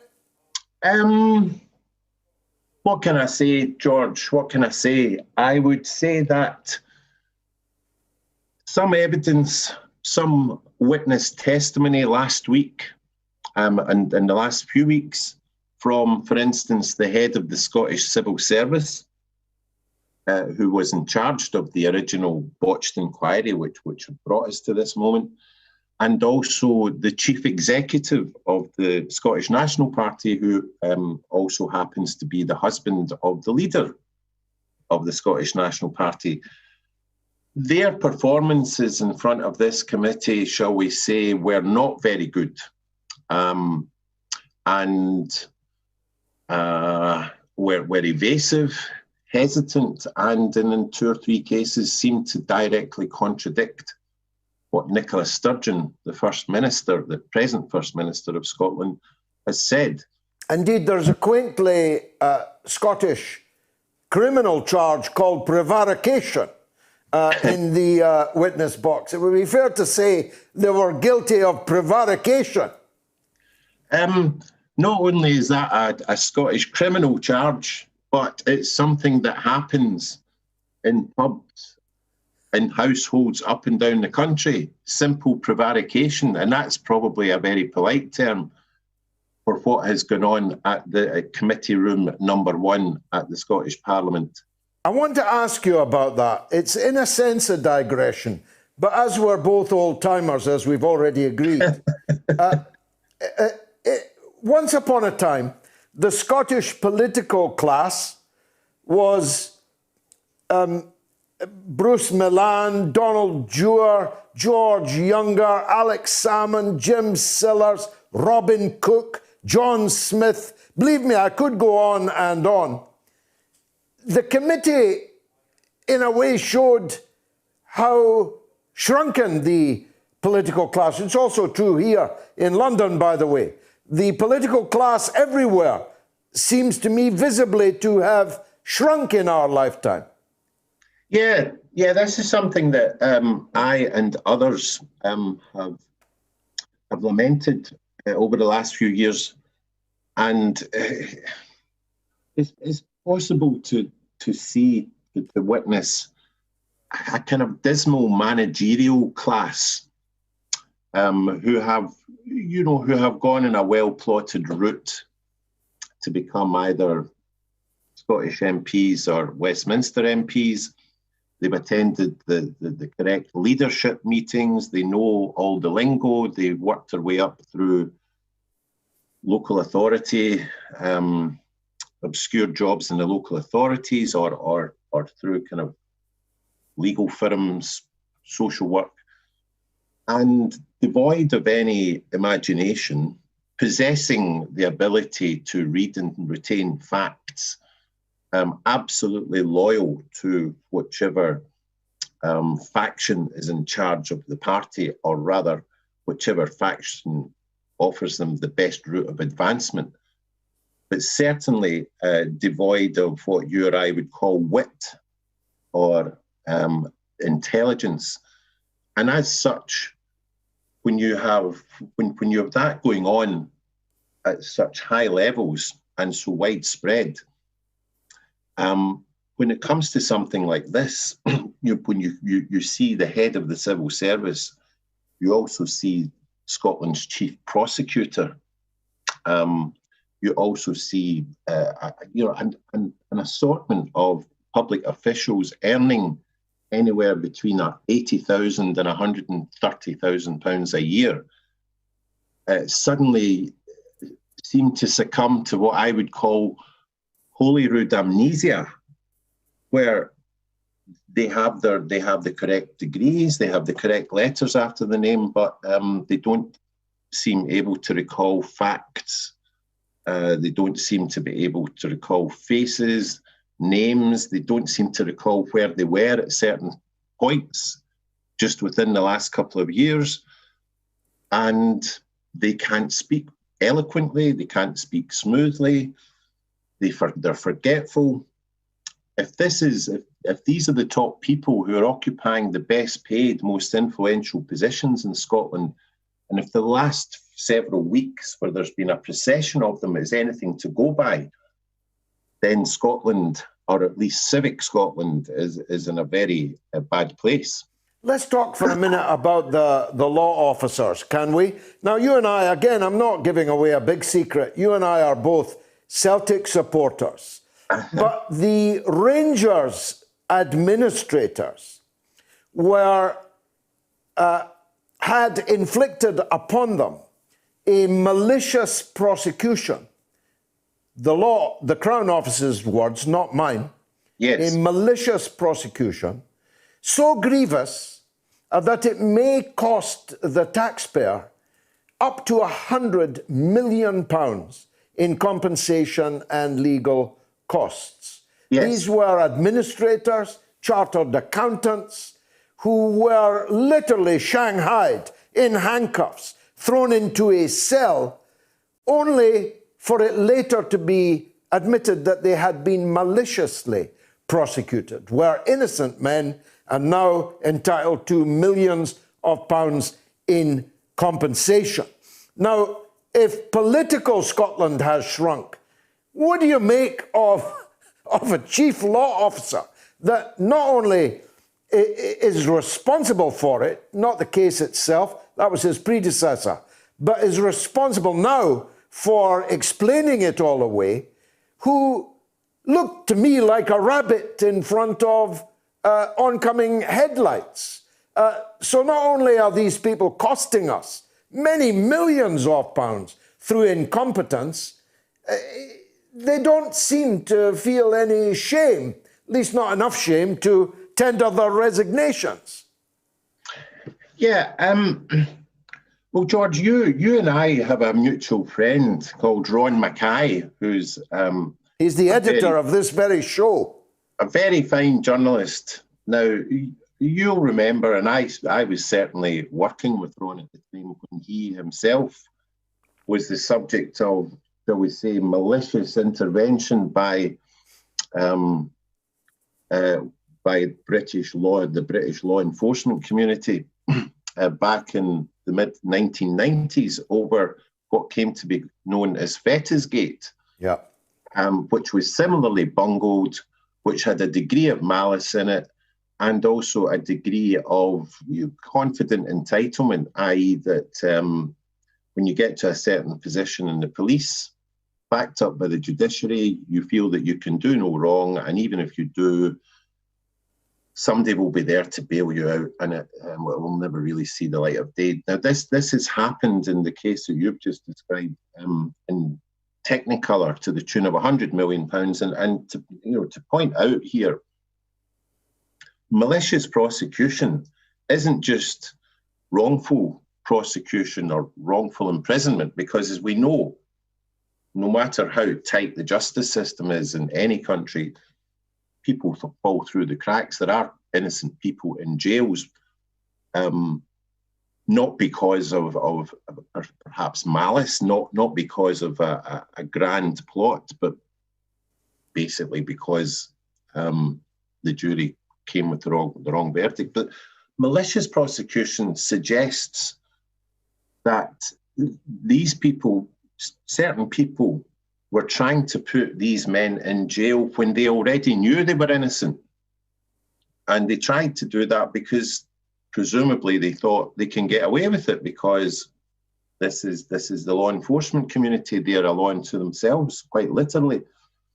So the most chilling aspect of that to me is that the men that they tried to visit this malicious prosecution on, they are themselves intelligent, well-qualified, successful, eloquent, professional men who had the means, at least, to begin defending themselves financially and legally. But if certain figures, certain senior figures in the Police Scotland, aided by others, felt that they could jail people like that with their means, where does that leave the rest of us? Where does that leave the humble man or woman in the street may find themselves, for any number of reasons, on the wrong side of the law. That was the most chilling aspect of this. Now, finally, and I'm grateful for your time as always, Kevin, Jim Sillars, the former deputy leader of the SNP, man I greatly respect and have done for 50 years, died in the wool, Scottish nationalist for the last 45 years of those. Yes, yes. He cannot vote for the SNP in May. He's still in favour of independence, but he cannot vote for the SNP. Do you think there will be sufficient numbers of people like him that this whole affair will end the Nicola Sturgeon era in the SNP? No. However, I say that with some qualification. It really should have an effect. It really should have an effect, George. There are many people that I know who feel that they have to vote SNP because at the May elections in Scotland, there has to be a pro-yes or a pro-independence majority, as you know, because if they don't have that, then the second referendum is off the table, and it will be a once in a generation, whether people like it or not. But the SNP have been in power for 14 years, and such has been the paucity and the low quality of the opposition in Scotland, the Scottish Conservatives and especially Labour in Scotland, is that the SNP have got away with much, have got away with a lot of scrutiny that would have been visited upon them if some of those captains of politics that you started this section with, the names that you talked about, if they had been around. But none of them are evident in the opposition or have been evident in the last 14 years. And therefore, the SNP can afford to become self-indulgent. And this is what I think is happening. Now, yeah, there are many people like Jim Sillars, but they will feel they still have to vote for the SNP, holding their noses perhaps because it represents their route to having a second referendum. If the Labour Party in Scotland hadn't been so weak, hadn't been run by so many incompetent, venal, inarticulate people, there may have been a migration back by now of a significant number of all those tens of thousands of former Labour voters in Scotland who migrated to the SNP after the 2014 referendum. So my own thought is that there are not sufficient numbers of people like Jim Sillars, or at least sufficient to put a significant dent in what will be an overwhelming victory for the SNP in May. I may be wrong though, because this Wednesday, Nicola Sturgeon is giving evidence in front of this inquiry and will have to answer some of the detail of the allegations that Mr. Salmond, her predecessor, put to the same committee on Friday. And a lot may hinge on not only what she says, but how she says it, because Alex Salmond was assured, he was calm, he was articulate, and Nicola Sturgeon can't afford to lose her rag, if you like, and her mastery of detail is going to have to be as good as Alex Salmond's was on Friday. So there could still be something to play for here. Kevin McKenna, thanks very much for your help talking us through this vexatious affair. Very much obliged to you. The poll is raging. 3,338 of you have voted. 32% of you think that Sturgeon will survive. 64% of you think that she will not. Exactly 2-1. Still only 4% for Alex Salmond to take over. Now, This is the spot where I look back at the 7 days, good and bad, which shaped our present and perhaps our future. This is the week. On this day in 1986, the Swedish Prime Minister, Olof Palme, died after being shot in a street ambush in central Stockholm. That's right. His wife was wounded. Olof and Lisbeth Palme were attacked as they were leaving a cinema at about 11:30 p.m. local time. The Prime Minister, Palme, was shot twice in the stomach. His wife was shot in the back. At the time of his death, Palme had been being accused of being pro-Soviet and not safeguarding Sweden's interests in Cold War terms. Arrangements had been made for a trip to Moscow to discuss Soviet submarine incursions into Swedish waters. Of course, a lone nutter, a drug addict and social outcast, Christer Peterson, 42, was sentenced to life imprisonment for the murder in July of 1989. He confessed, but he then retracted that confession. No motive has been found, and the case remains open to this day. A London Underground train crashed at Moorgate Station on this day in 1975, killing the driver and more than 30 passengers and injuring more than 70 others in the worst ever tube disaster. The 8:37 train from Drayton Park to Moorgate in the City of London was packed with commuters going to work when it overshot the platform and ploughed into a dead-end tunnel. The final death toll was an astounding 43 dead. The cause of the crash remains a mystery. Now, I'm not sure that we're allowed to say this, but in 1984, somebody called Michael Jackson won 8 Grammys, the highest popular musical awards. It pretty much went downhill for poor Michael after that.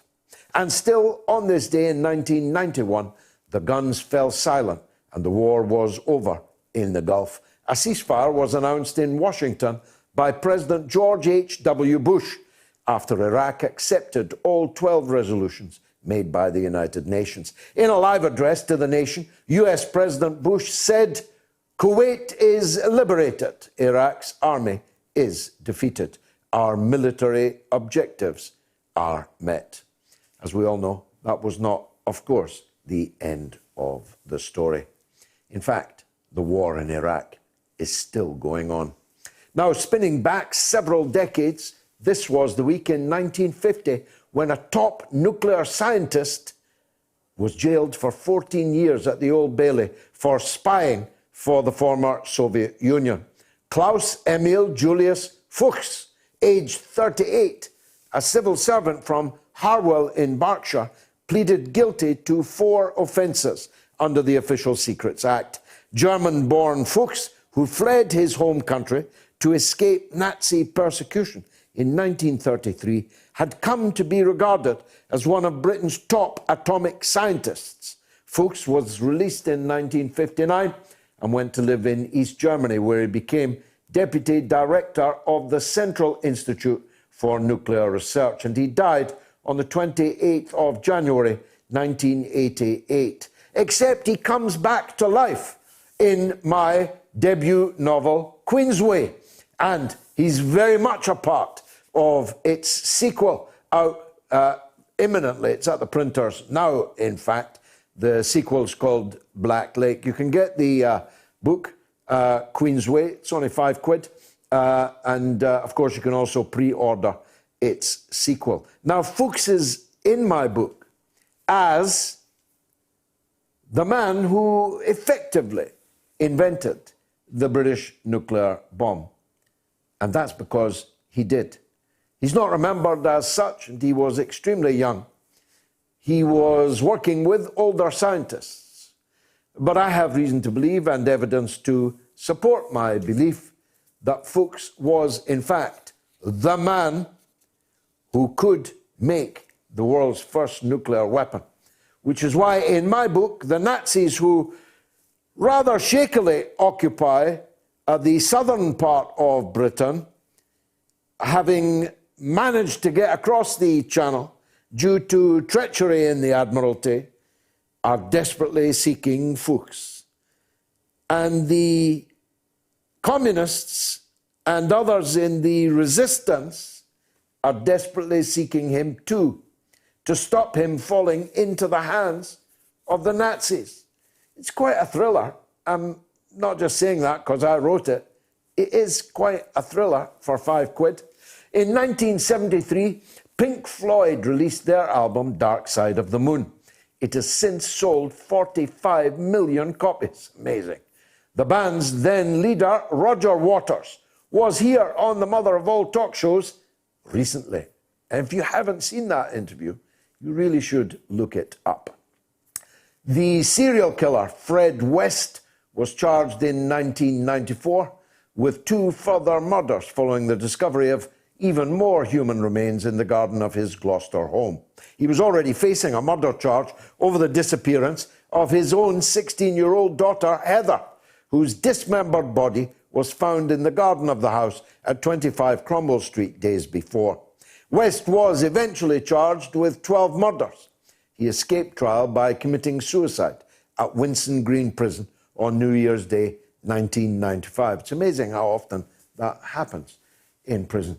His wife, Rosemary West, was convicted, though, on the 22nd of November, 1995, at Winchester Crown Court for the murder of 9 young women, including her own daughter, Heather, and her stepdaughter, Charmaine. She was sentenced to 10 life terms. The House of Horrors, as it became known, was demolished in October 1996 and was turned into a landscaped footpath. Now, for those of you done certain age, in 1970, the Prime Minister of what was then Rhodesia, Ian Smith, declared his country a republic, cutting its last link with the British Crown. The new Rhodesian Republic came into being entirely unrecognised by the rest of the world and barely noticed by most Rhodesians themselves. Smith signed a proclamation officially dissolving the parliament and introducing a new republican constitution. Smith's illegal declaration of independence back in 1965, UDI, had led to international economic sanctions.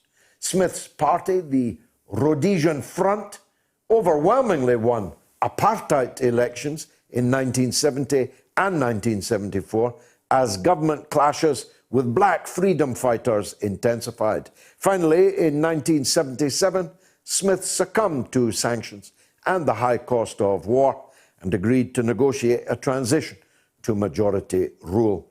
Robert Mugabe was elected Prime Minister of an independent Zimbabwe in 1980 under a new constitution. In 1922, the first vampire film, Nosferatu, premiered at the Berlin Zoological Garden in Germany, an adaptation of Bram Stoker's Dracula.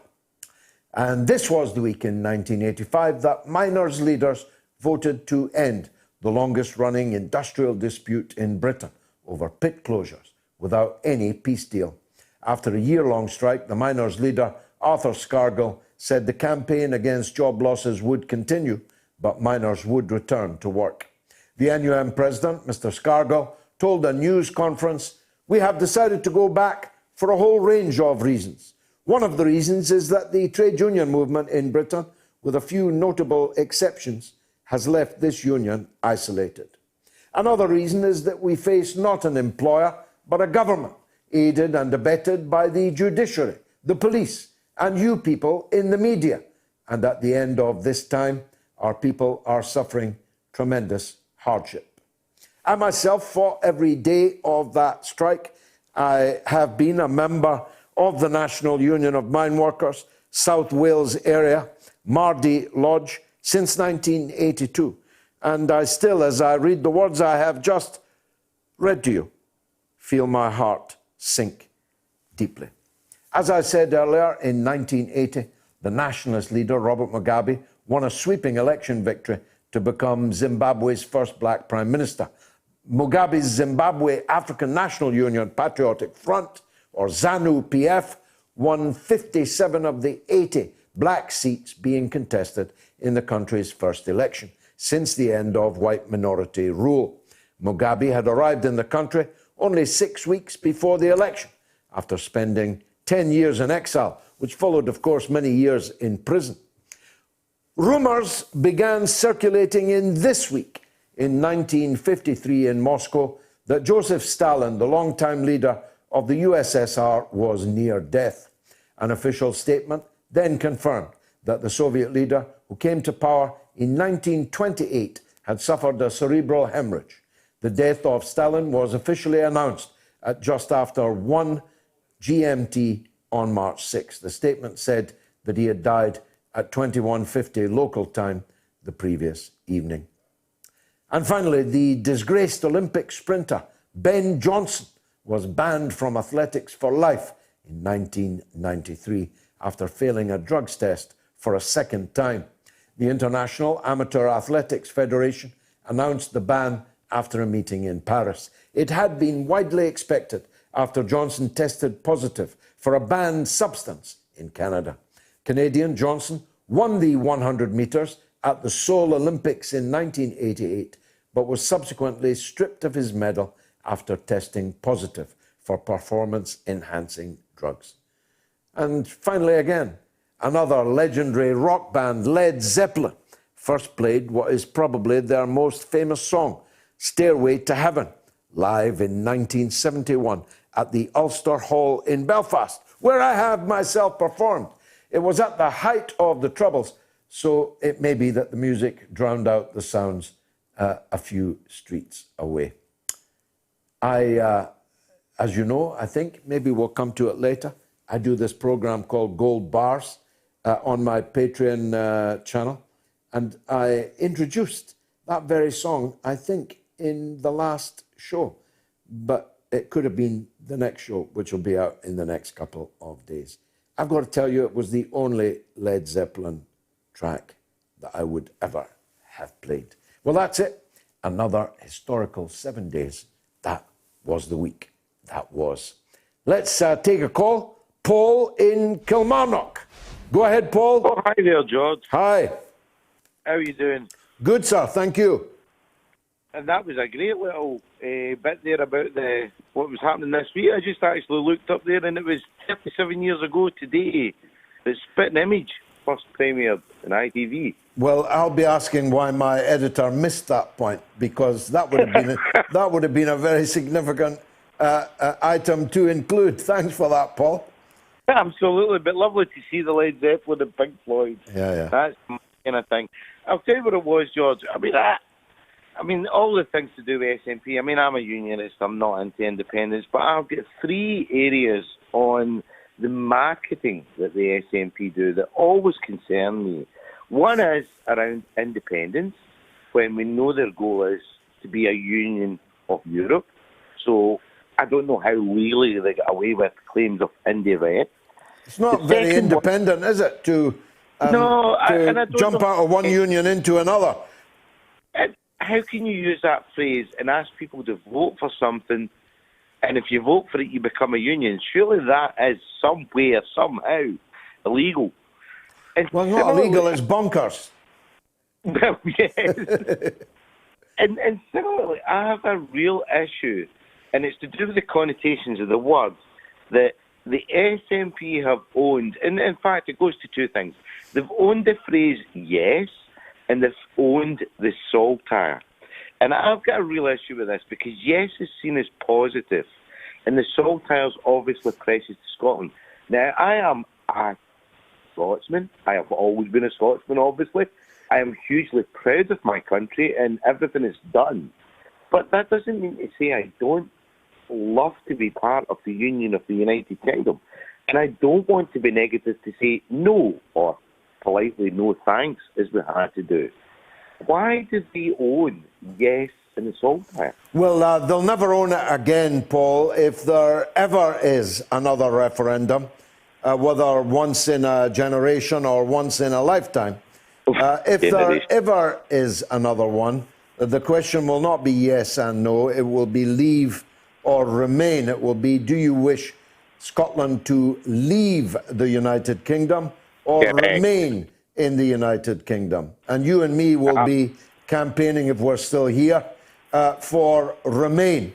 And this is not by a decision by any politician. This is a decision by the Electoral Commission themselves, who take the view that a yes-no binary question in a referendum is wrong.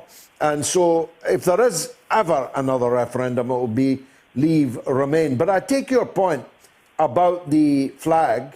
I have followed the Scottish national football team all over the world. I've followed them to 2 World Cups. I slept in a tent and wrapped myself in a saltire on my way to the match. This is not their flag, it's my flag. One of the greatest sights I ever saw was in Managua in Nicaragua 40 years ago nearly, when I was at a mass rally in a big field in support of the Nicaraguan revolution, and there in the middle of the crowd was a man called Des Tierney, some of you may know him, holding up a giant saltire. And my heart was beating fast. Now that they have stolen this flag and changed its colour, by the way, they make it a far lighter shade of blue than officially it actually is. I see it somehow as being waved at me in anger and in hatred. And I personally will not stand for that. We should reclaim the saltire from the narrow nationalists and put it in the hands of those of us who are proud to be Scottish and proud to be British. What's wrong with that? Absolutely nothing, George. And that's my point, George. But I would not fly the Scottish flag now because I would have a fear of being associated with independence. And that is wrong. That is disgusting in my mind. And I don't know how we ever change that. I really don't. They have stole that from a lot of people. Well, they've stole a lot of things. You said. They've stole a lot of things, brother. Oh, yeah. a lot of things. And if I get into the Scottish Parliament, the first words I'm going to utter are these. I am here to open the books. All of the books. The books on the Salmond affair. The books on the Derek Mackay affair. The care home carnage. The books on the rusting ferries. The books on the unopened sick children's hospital. The books on COVID. The books on the money that you stole off the European Union and are now being fined £193 million in punishment for having misspent, misused. I'm going to ask them about the Rangers administrators. I'm going to ask how it came to be that this £100 million was blown because of a malicious prosecution. Trust me on this. The first words I will utter will be these. My name is George Galloway, and I'm here to open the books. Thank you very much, brother. Mark Selboda is now with us. Mark is a celebrated commentator, academic, journalist, and expert on his region. He's actually an American citizen, but he lives in Russia, and there's nothing he doesn't know about what goes on there. I hope we've finally got him on the line now. Mark, welcome to the show. Great. Very good to see you, Mark. Sorry about the delay, technical difficulties. Tell us what's happened, will you, in Armenia? Most people thought this conflict had flared up, died down, and had moved on. George, thanks for having me. It's always an honor and a pleasure to be on the mother of all talk shows. Thank you. And I emigrated to Russia, so I'm now a Russian citizen. What's going on in Armenia right now is they're dealing with the political fallout from the Armenian perspective, disastrous results and basically capitulation during the conflict with Azerbaijan last year, when Armenia was forced to surrender all of the occupied territories that they had held in Azerbaijan since the earlier conflict in the 1990s.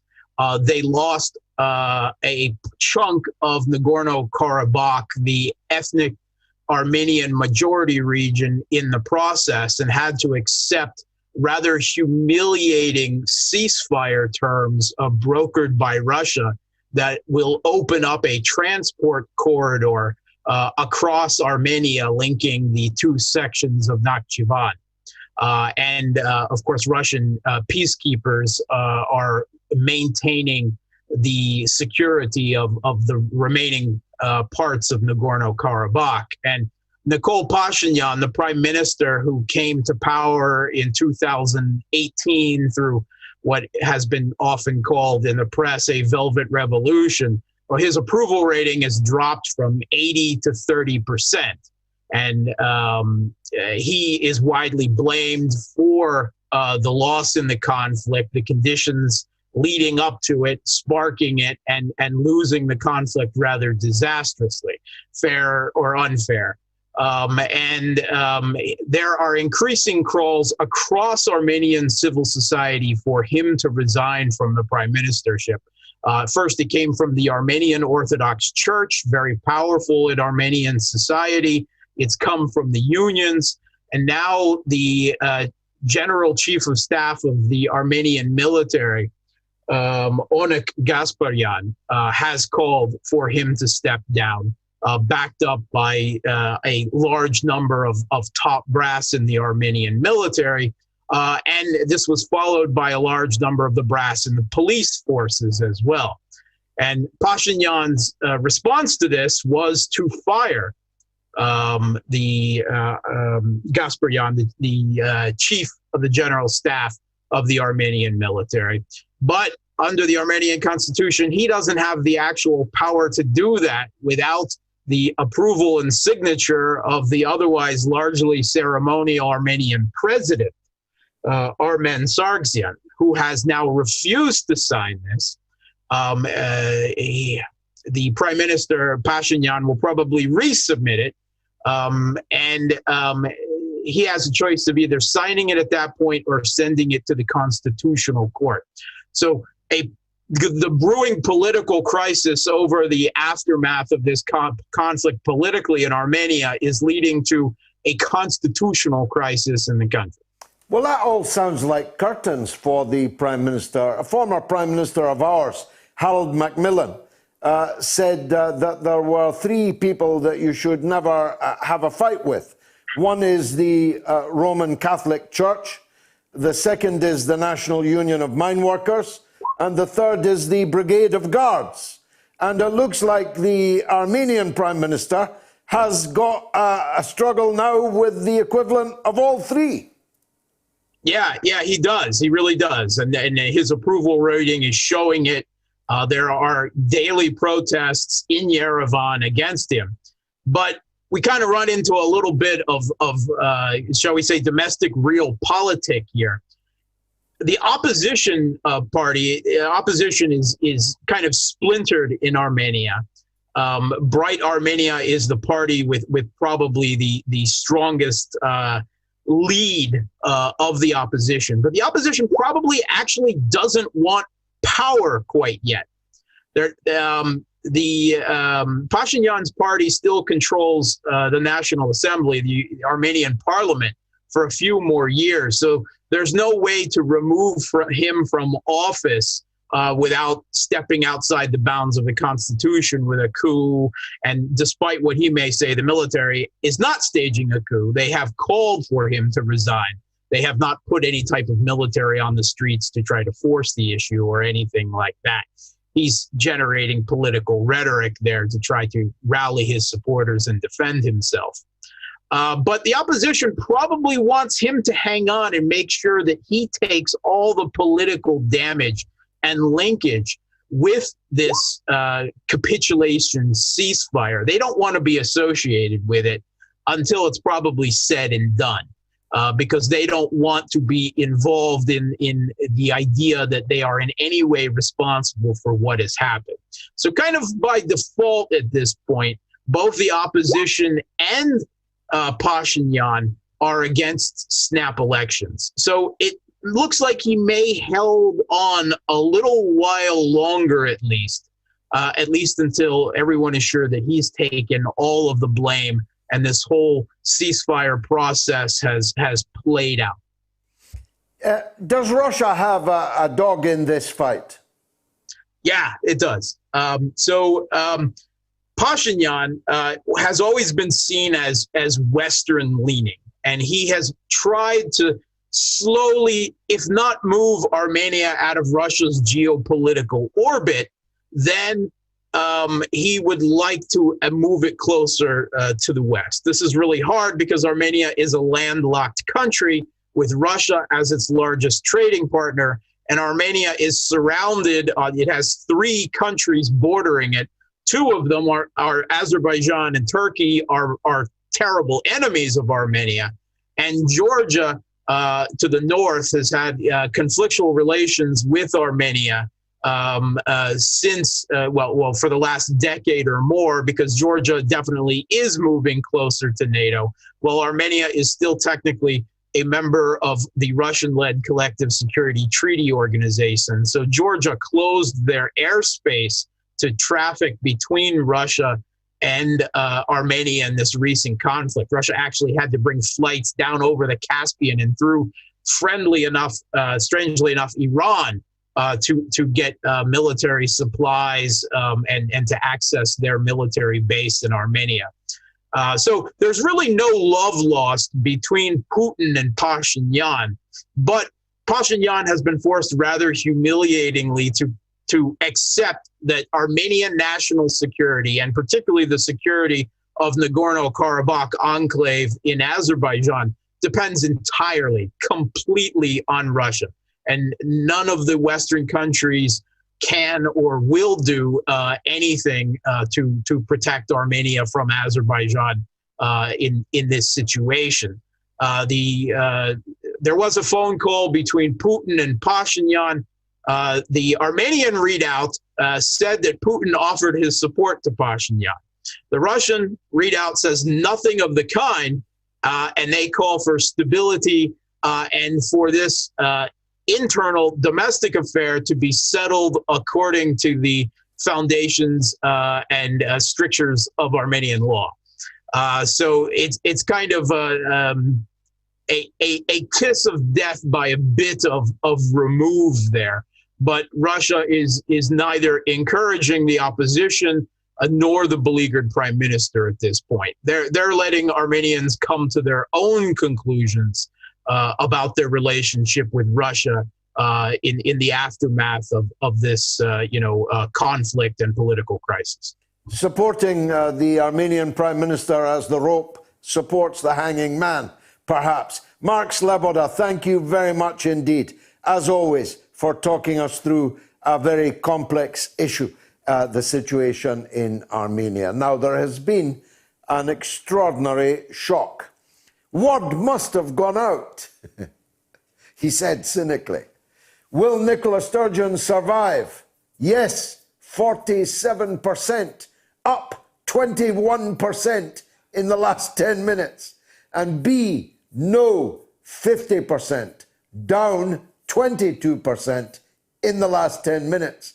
And poor salmon's gone from 4% down to 3%.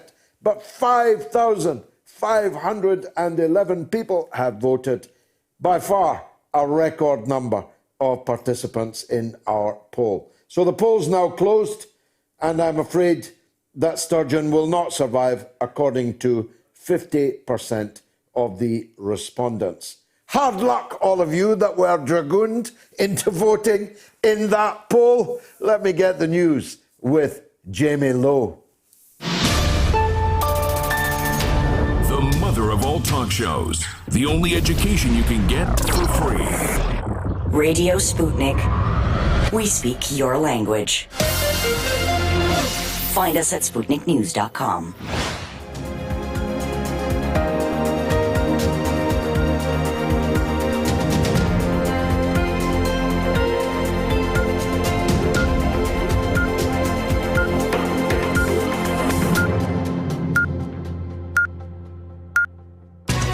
Radio Sputnik News.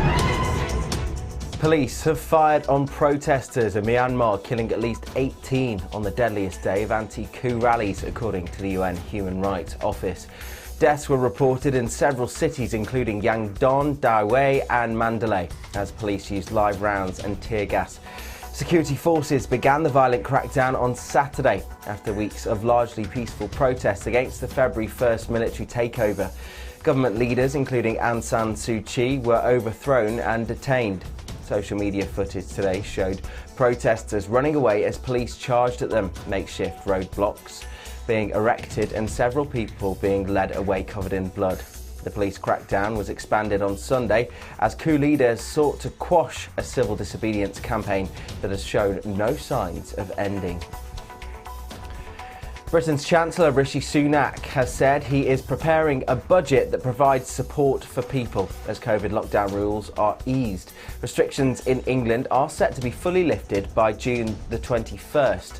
Sunak said he wanted to provide help, but added he wanted to level with people about the shock to the economy caused by COVID. He dismissed claims he told Tory MPs he wanted to raise taxes now so he could cut them ahead of the next election. This comes as the government announced £5 billion to help high street businesses. Labour's Shadow Chancellor Annalise Dodds accused the Chancellor of being focused on politics over protecting the economy. Britain's furlough scheme, which supports around 4.7 million people, is due to finish at the end of April, along with the £20 weekly increase in universal credit. Scottish Conservatives are set to lodge a motion of no confidence in Scotland's Deputy First Minister John Swinney over the publication of legal advice. On two occasions, MSPs have voted to compel the Scottish Government to publish its legal advice over an unlawful harassment probe into former First Minister Alex Salmond. But ministers have previously argued that advice from lawyers should remain confidential. The Scottish Liberal Democrats have said they will back the motion. Tories have given the Scottish Government until Tuesday to release the document. The row centres on legal advice that was given to the Scottish Government after Salmond launched a judicial review of proceedings in 2018 at the Court of Session over the way harassment complaints against him had been handled. The government ended up admitting it had acted unlawfully because one of its investigating officers had prior contact with two complainers and had to pay Salmond more than £500,000 in legal expenses as a result. Salmond has alleged that the government was given legal advice that it was unlikely to win the case months before conceding defeat. US regulators have formally approved the single-shot Johnson & Johnson coronavirus vaccine, the third jab to be authorised in the country. The vaccine is set to be a cost-effective alternative to the Pfizer and Moderna vaccines and can be stored in a refrigerator instead of a freezer. Trials found that it prevented serious illness but was 66% effective overall when moderate cases were included. The company has agreed to provide the US with 100 million doses by the end of June. The first doses could be available to the US public as early as next week. The UK, EU and Canada have also ordered doses, and around 500 million doses have also been ordered through the COVAX scheme to help supply poorer nations.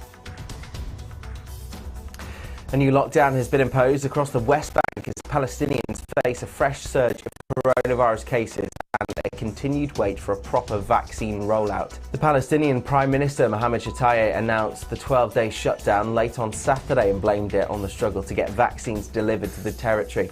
In the last 24 hours, there have been 910 new cases and 5 deaths in the West Bank. To date, Palestinians in the West Bank have received 10,000 doses of Russia's Sputnik vaccine. A separate delivery of 20,000 Russian vaccines has been delivered to other Palestinian territory, Gaza. The COVAX scheme, the global initiative to get vaccines to poorer nations, has yet to provide any for Palestinians, but a delivery is expected this week. Israel has now vaccinated half of its population, but only provided 2,000 jabs to the West Bank. Israel has said that it would provide the vaccine to Palestinians in the West Bank and Gaza, but only once Israel's population has been vaccinated. Britons are being warned making the most of the warmer weather and sunshine could jeopardise our chances of sticking to the Prime Minister's reopening roadmap.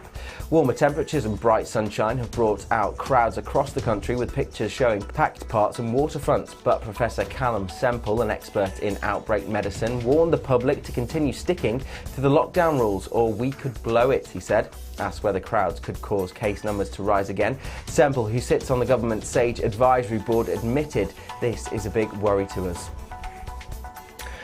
Donald Trump will give his first speech since leaving office as US president later today at the Conservative Political Action Conference. It comes just weeks after he was acquitted during an impeachment trial, which saw some members of his own Republican Party vote against him. Trump is expected to attack his successor Joe Biden in the Florida speech, especially on immigration and foreign policy, according to US media reports. The mood of the conference so far has been extremely pro-Trump, with loyalists including Texas Senator Ted Cruz and his son, Donald Trump Jr., among the speakers confirmed. The former president remains banned from social media platforms, including Facebook and Twitter, over his response to January's deadly riot at the US Capitol.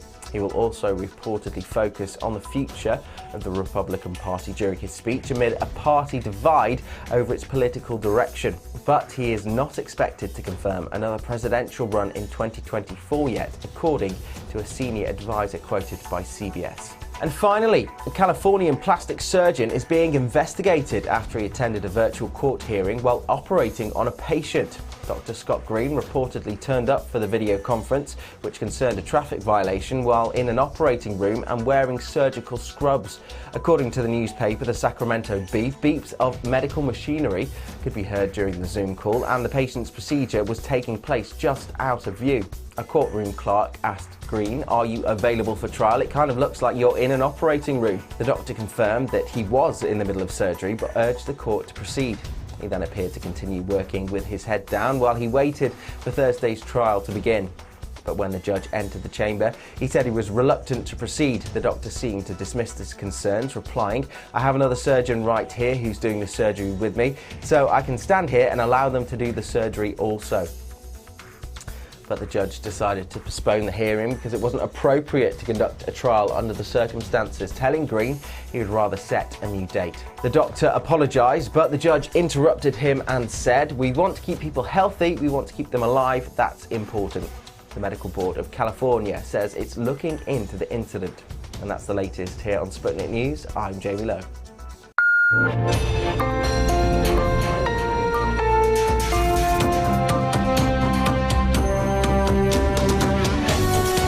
You're listening to Radio Sputnik.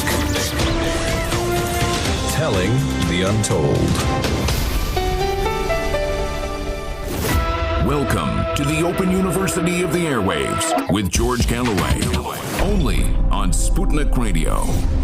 It's going to be hard to match that record-breaking poll we've just had, but here is the second poll. Will Joe Biden start A, more wars than Trump, B, fewer wars than Trump? Vote now on my Twitter feed at George Galloway. It is the mother of all talk shows. Alas, we're into the final hour. One more guest and then the show is yours. I'll be taking calls on the following numbers. If you're in the UK, 02077 982 255. Or if you're in the US, 001 757 744 4480. Or you can tweet me. I'm not sure if you're all getting through on the Twitter feed because of the big SNP push to try and save Nicola Sturgeon in our poll earlier. You remember when they said they were going to ignore me? They've spent 1 million words, 10 million on me. But you can tweet at George Galloway at RT UK News. I see a man. Is this a dagger I see before me? Alas, no. What's happened? On that point, actually, about the SNP no longer ignoring you, you are trending on Twitter this evening. You're kidding. After your mother of all talk shows comment and your tweet that you will be lending your first vote this May to the incumbent Conservative MSP. It appears the Nats don't like that very much, George. But that's bamboozling, because I've been saying for the last 9 months that everyone should vote for the best placed anti-SNP candidate. Yep. So unless they didn't know where I lived, they've known this for 9 months, that in my constituency, the best placed anti-SNP candidate is the sitting Tory MSP. Well, quite, but it would appear that you are now in the top 10 most talked about people, topics in Great Britain. So you've certainly got the SNP rattled, if not others too. I simply don't understand. As I said earlier in the show, I'd vote for Beelzebub before I'd vote for a continuation of Nicola Sturgeon's rotten, corrupt regime. And let me say something that it's difficult for people to hear this. There's no difference between the Tories and Labour in Scotland or in the UK. Actually, Boris Johnson and Rishi Sunak are more left-wing than Keith Starmer and Annalise Dodds. That's a fact. Johnson and Sunak are going to increase corporation tax on the big companies. Labour is going to oppose it. There's no difference between these. If there was ever two cheeks of the same backside, it's Labour and the Tories. So who am I supposed to vote for? A Labour no-hope candidate and maybe let the SNP in my constituency? It can only mean that the people that are trending me haven't been paying attention to what I've been saying for the last 9 months. Well, evidently not, but they are now, which is jolly good, because, of course, first vote to your incumbent Conservative, but second vote to All for Unity. Yeah, for me. I'm voting for me with my list vote. Thank you. Not at all. Thank you for that unexpected news. Now, the coronavirus has been a subject which has occupied us all throughout the last more than 1 year. Our own Moats medic, Dr. Ranjeet Brar, has not just guided us through, guided this huge audience every single week through it, but he has become an intellectual powerhouse in the land. And not just on the minutiae of vaccines, important though that is, but on a political take on this crisis. Because, of course, this virus didn't appear in a vacuum. This virus appeared and hit us enfeebled by decades of neoliberalism from both Labour and the Conservatives. It hit us as hard as it did precisely because the public realm had been so impoverished by neoliberalism, Labour and Tory. And of course, as we've been saying every single week, the methods by which this British government of Boris Johnson sought to protect us from this virus have not just been a cataclysmic failure up to the point of the vaccine rolling out, but has been accompanied by, I think, actual financial corruption. And as I said earlier, I'll be campaigning when this is over for trials of the people responsible, both for the failures of public policy, which have cost so many tens, scores of thousands of people their lives, but cost the country many billions of pounds. Anyway, enough from me. Let's hear from the expert, Dr. Ranjeet Brar. Welcome back to the mother of all talk shows.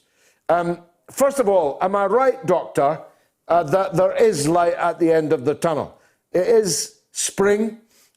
Spring is sprung, and we will soon be emerging out of this long nightmare. Am I, first of all, right about that? Good evening, George. Great to be back with you, and thank you for your very generous introduction. I've been enjoying the last section of your show immensely. Yeah, I think you are right, George. So I think spring is here, but more than just spring in and of itself. I was speaking to Garland Nixon this week on his show, his New York show, Critical Hour, about the news that we have seen from the latest antibody reports that 1 in 9 of the British population has had coronavirus. So if you think what that means 1 in 9.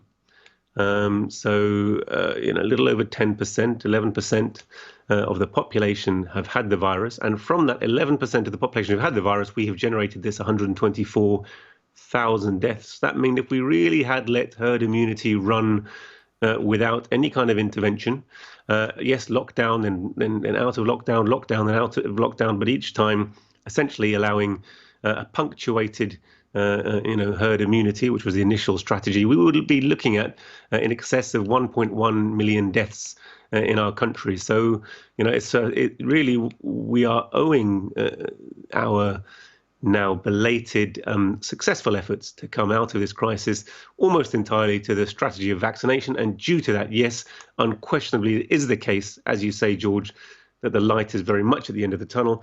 This week, cases are right down compared to how they were a month ago, to less than 65,000 people contracted the coronavirus according to test positive cases. And deaths, though they still remain unacceptably high, are down to 2,340 when they were far closer to the 7,000 mark for a single week just a month ago, George. Hospitalizations down as well. It would be churlish not to. The rollout of the vaccine has been staggeringly efficient compared to all of the 1,000 inefficiencies that lay before it. And we now have vaccinated more people, exponentially more, than the comparable countries to ours in Europe. And we're discovering that the vaccine that I've had and you've had is, even with one jab instead of two, is, according to today's newspapers, almost 90% effective. That's a triumph for science. It's a triumph for the genius workers that produced it in record quick time, isn't it? It's great news, George. Absolutely great news. So I think now just over 20 million people in the UK. So really not far off a third of the population have been vaccinated. Efficacy extremely high. We learned today that a new vaccine, Johnson & Johnson, would likely to get approval. Still no sign of the Sputnik vaccine or any of the Chinese vaccines getting approval. But in any event, the vaccines that we have are effective. They're working. I've had them. You've had them. My elderly relatives, my family have had them. And, for them, I feel as if they have made it through the pandemic. They're very unlikely to contract the virus. And if they do, they're very unlikely to have serious morbidity, and they're very unlikely to die, most importantly of all. So, yeah, the vaccination program has been undoubtedly the best news throughout the pandemic, George. Now, of course, as I said in my earlier remarks, if you heard them, attention will soon turn to what the long-term implications of all of this have been. We maybe need to give a whole show to that in due course. But what big changes do you want to see happening as a result of what we've been through? I mean, the NHS staff, rank and file staff, have been petitioning for above inflation pay rises for a very long time, George. The NHS nurses and lower grades of staff in terms of pay have been asking for a 15% pay rise. That's obviously well above inflation.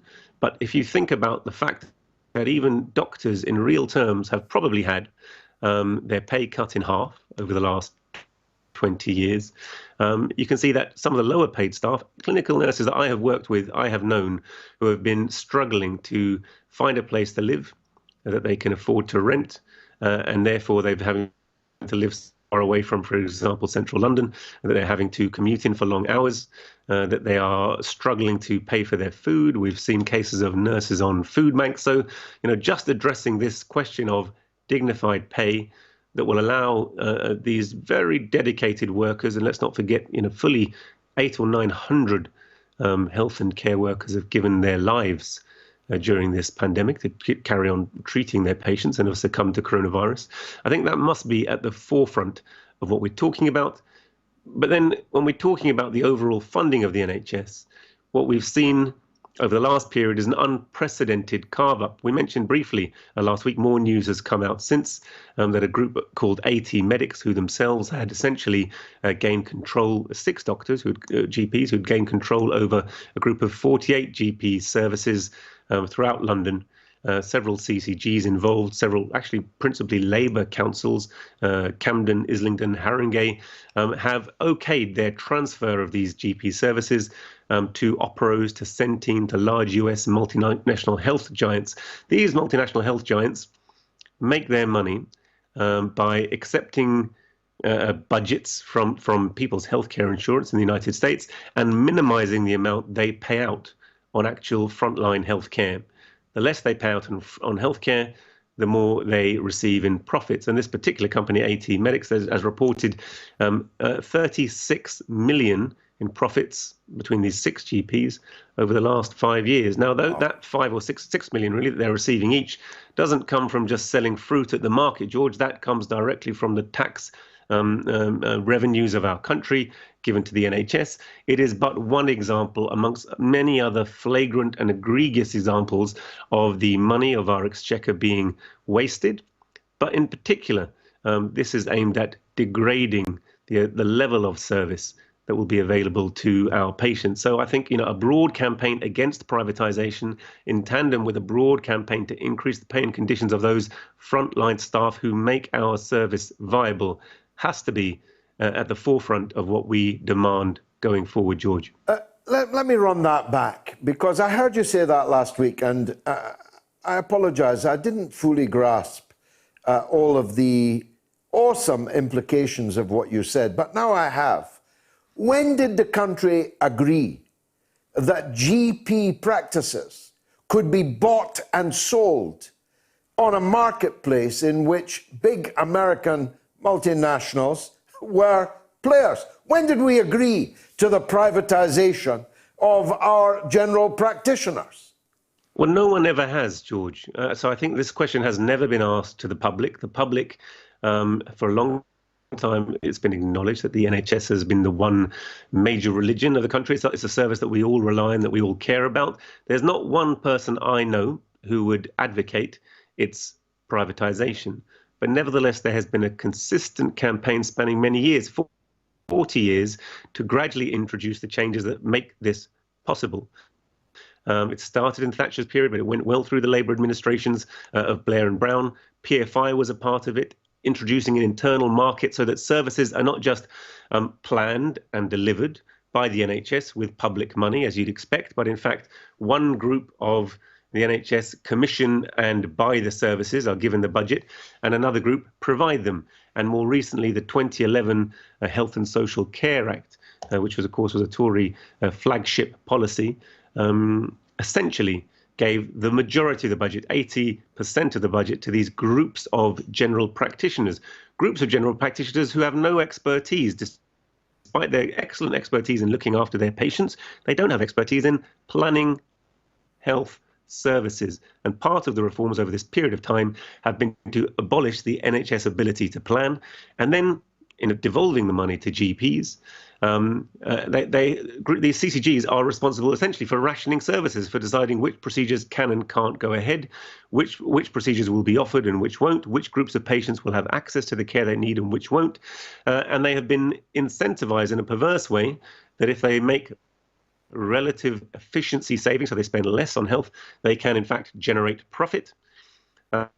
And in fact, that has been therefore a process also of saying that these CCGs no longer have to buy those services from their local NHS hospitals. They're equally able to tender for private contractors. So there's been a proliferation of huge numbers of private companies who have been really sucking the lifeblood, the finances from the NHS. Richard Branson, some time ago, became the largest GP operator in the country. He had some 3 million GP patients for Virgin Health. So this is a process which is now well advanced. It used to be just the peripheral services, the hospitals, the PFIs, the carpenters, the cleaners, the hospital meals. All of these things have been privatized for a long period of time.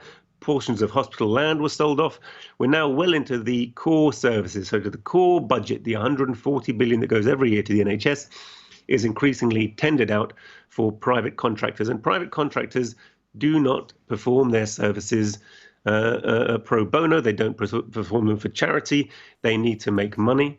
And so an increasing share of this 140 billion will appear on the profit margins of private companies, and a decreasing share, despite the massive sums involved, a decreasing share of that will ultimately procure health care services, which is why we are feeling it increasingly hard. The pandemic, of course, has generated a massive waiting list. Massive waiting list is in itself a crisis. Off the back of this crisis, we're being told it's imperative to change the nature of the service. But what we're seeing is that this will be driven further to make it harder to see your GP, more likely to have telephone consultations, not just now during the pandemic, but in perpetuity, as opposed to face-to-face appointments, more likely to see less skilled practitioners, less likely to be able to access the services that you need, and therefore more likely that every time you're unwell, that you face a problem, that you feel pressured, you will seek to access some form of private healthcare. You'll feel the need to supplement the NHS by some form of insurance service. And as insurance becomes the norm rather than the exception, it'll be increasingly the case that there'll be a core amount of service you'll be able to access through the NHS, and an increasing amount you will need private insurance for. And of course, that will send prices up and further decrease access. The only people who benefit from this will be private shareholders. We will all suffer very deeply. I know for myself, if I think in my career before I became a specialist vascular surgeon, I may have performed 300 appendectomies, George. I've never once had to charge someone for that. Each one is a life-saving procedure. I still have pictures drawn by children thanking me for that. And I know it's a great pleasure and an honor to be able to have provided that service. If you go to the United States, each single appendectomy might cost you between $30,000 and $40,000. That's very similar price here. Once you start charging people for intensive care, for a bad infection, the prices are so prohibitive. If anyone has seen Michael Moore's film Sicko, they're so prohibitive that actually it becomes impossible for the poorest and most marginalized to access care. And that's precisely the problem they're encountering in the United States, and precisely the model we're relentlessly driving towards here. This is the matter which must occupy our minds. This is the matter which must increasingly gain public attention. And what is needed is some kind of campaign, a broad campaign encompassing both the NHS staff and the public around these transfer of services. There's a pretense that it won't affect our medical care. It absolutely will, George. Well, don't hold your breath hoping for that to come from the opposition in the House of Commons along the way. Poor old Tom, Captain Tom, God rest his soul, buried yesterday. There he was, marching at the age of 100 to raise money for a service that is well on its way to being just like a series of market stalls or high street shops or any other form of capitalist business. Dr. Ranjeet Brar, thank you as always, very much indeed. See you next week. Will Joe Biden start more wars than Trump? 90% say yes. Fewer wars than Trump, only 10%. Now, I should have pointed this out, but I didn't see it. But I now do. That there's a conspiracy theory gaining traction. Is Dr. Ranjeet still there? Doctor, there's a conspiracy theory gaining traction about your clock. You'll recall that although this is a live interview and always is, there was a conspiracy theory first that your clock, it is there. It was just out of shot. So there's the conspiracy. There's the conspiracy theory debunked.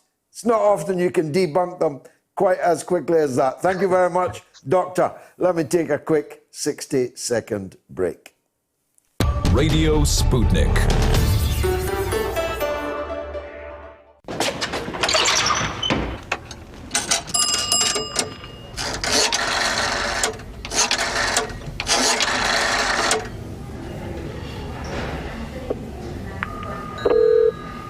Let's take a call.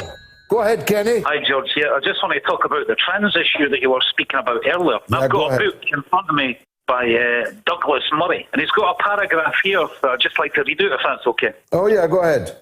Okay.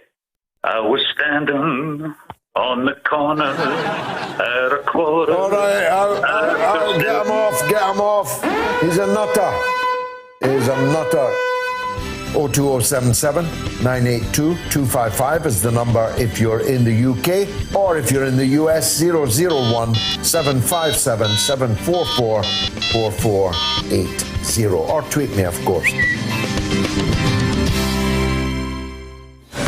Sputnik has been launched to give you a closer look at everything happening in the world. Radio Sputnik, telling the untold. The mother of all talk shows. Join our faculty of legends, contributors, and callers. Everyone is welcome. Well, I'm just looking at me trending on Twitter.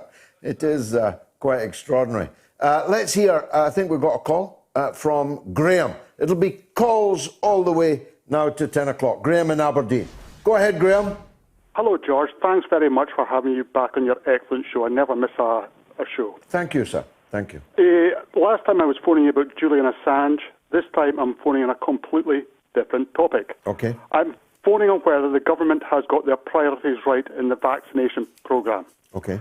George, I'm 56. I'm semi-furloughed. I'm a grounds worker in Aberdeenshire. I'm only working one day at the moment. Okay. I look after 30 acres. The grounds are closed to the public because of COVID. I'm in contact with no one, and I live on my own. I haven't had my first jab yet. I haven't had the letter.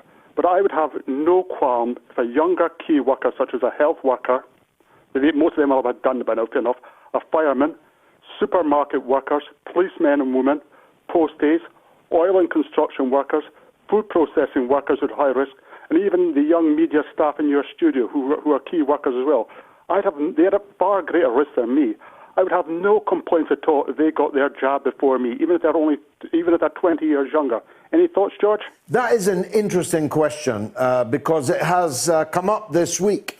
The police were complaining, for example, that they are not to be given the jab until the age strata is reached. So a 60-year-old police officer will already have been jabbed, but a 40-year-old police officer or a 50-year-old police officer will not. The question being, therefore, should we jab people strictly according to age, or now that we've done most of the most vulnerable sections, should we now do it, segment it into professions rather than merely on age? It's a very good question, Graham. I'm not an expert, but I'm sympathetic to the view that the Police Federation expressed, that people who are up close and personal with other members of the public in a way that you have very gallantly conceded that you are not, that they it's not a question of deserve, that they should be dealt with first. I think I'm sympathetic to that view. Graham, what's your view? I'm 100% with you, George, and I know that's not a perfect thing. It's just a pity we couldn't ask Dr. Ranjeet Brar that question. But he'll be listening, though. He'll be listening. Yeah. We will, I promise you, we'll come back to that next week. Graham, you're a gentleman. I've got to go to Florida, wouldn't you? Jim is in Florida. Go ahead, Jim. Hi, George. Hi. So nice to be able to talk with you. You're someone whose opinion I have greatly respected for a number of years, but I've always been lurking. Thank you, Jim. I appreciate it. I just would love to hear your observations, if I may. Obviously, there in Scotland, you've been dealing with apparently some considerable scandals of your own. Yeah.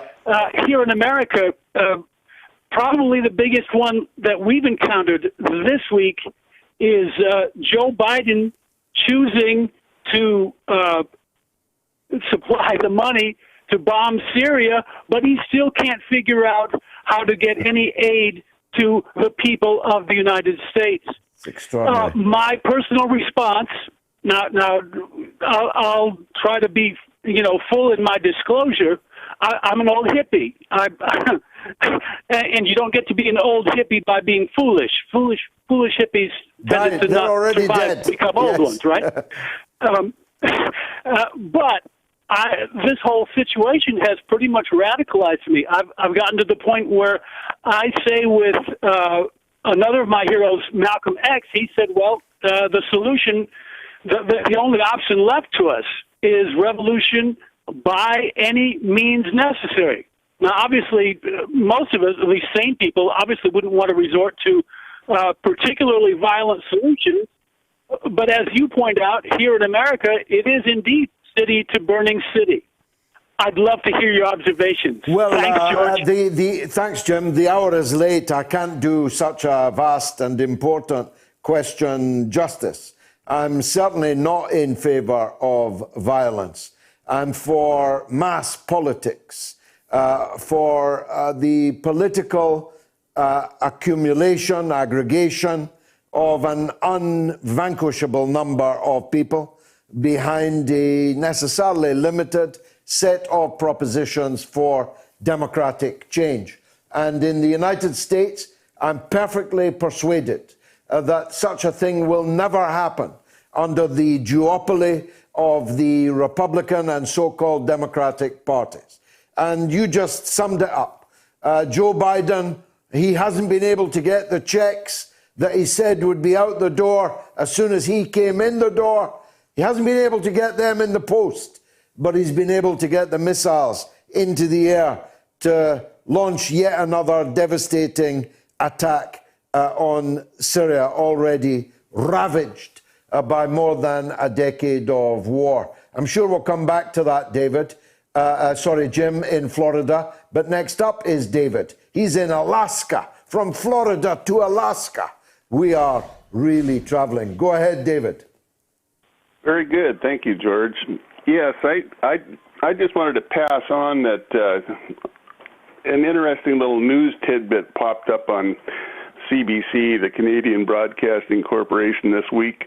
I listened to it frequently, and it was describing former CIA director James Woolsey having written a biography wherein he mentions that there is new evidence that Russia was actually responsible for Kennedy assassinations, the Kennedy assassination in 1963, and it was just on the face of it so patently absurd and part and parcel of this ongoing Russia demonizing that I just couldn't let it go by and hope more people heard about it, and also understand that this Mr. Woolsey is also a principal in Genie Energy, the same company, Israeli company, that Dick Cheney and Rupert Murdoch belong to, and are drilling for oil in the Golan Heights illegally.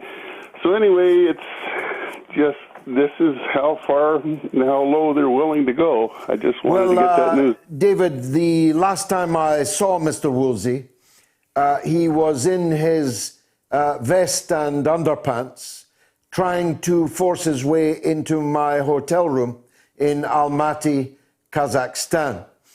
He later explained that he had been sleepwalking and had thought that he was trying to get into his own bedroom, which was some considerable distance from mine. I didn't make as much of that as I might have because I didn't want to humiliate Mr. Woolsey.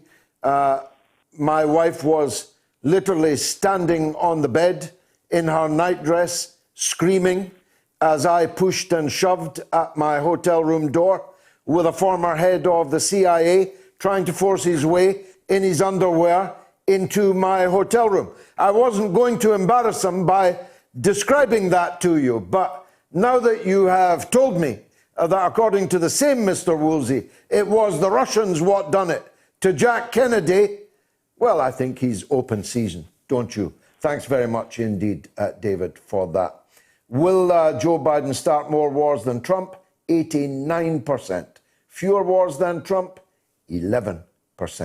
Now, as those of you who follow me on Patreon already know, I have a secret persona as a music show presenter. It's called Gold Bars, so called because it deals with music from 50 years or more ago. And you will not believe some of the music from 1970 and how it has stood the test of time. Watch this.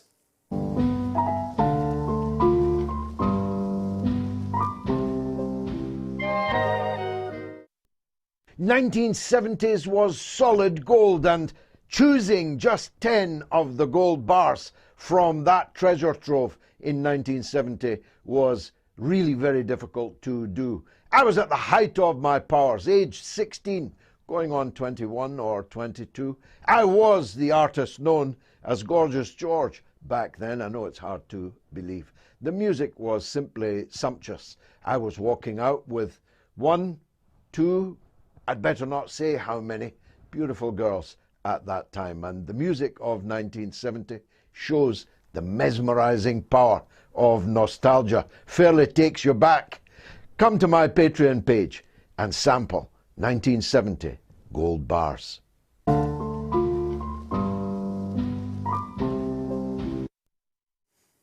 I had in particular at the beginning of 1970 an American girlfriend who lived very helpfully right across the road from our school. And so of an afternoon we would repair to her rather sumptuous lounge and listen live to the music of 1970. I have such fond memories of those days. Let's go to the United States. Mark is in North Carolina. Go ahead, Mark. Hey, how you doing there, George? Oh, good. George, nice to hear from you, sir. Go ahead. Okay, I don't think you're going to like too much what I have to say. That's but, all right. You know, I'm gonna say it anyway. I do like it if I don't like it, if you know what I mean. Well, first of all, you know, I want to say about, you know, what Biden did in Syria doesn't surprise me. A neocon or a neoliberal does what he does, just like a rattlesnake bites. So they like war. But what I'm going to lead to is why we have a bum like Biden in there now, basically a stumble bum, a guy who barely knows the planet he's living on, and why we don't have Trump. And that goes back to the coronavirus. Now, first of all, you know, I think we should have national health care in this country, George, okay? But I don't, not the way healthcare is run now, okay? Not with the Rockefeller healthcare, okay? Which medications, vaccines, and all this other garbage, masks.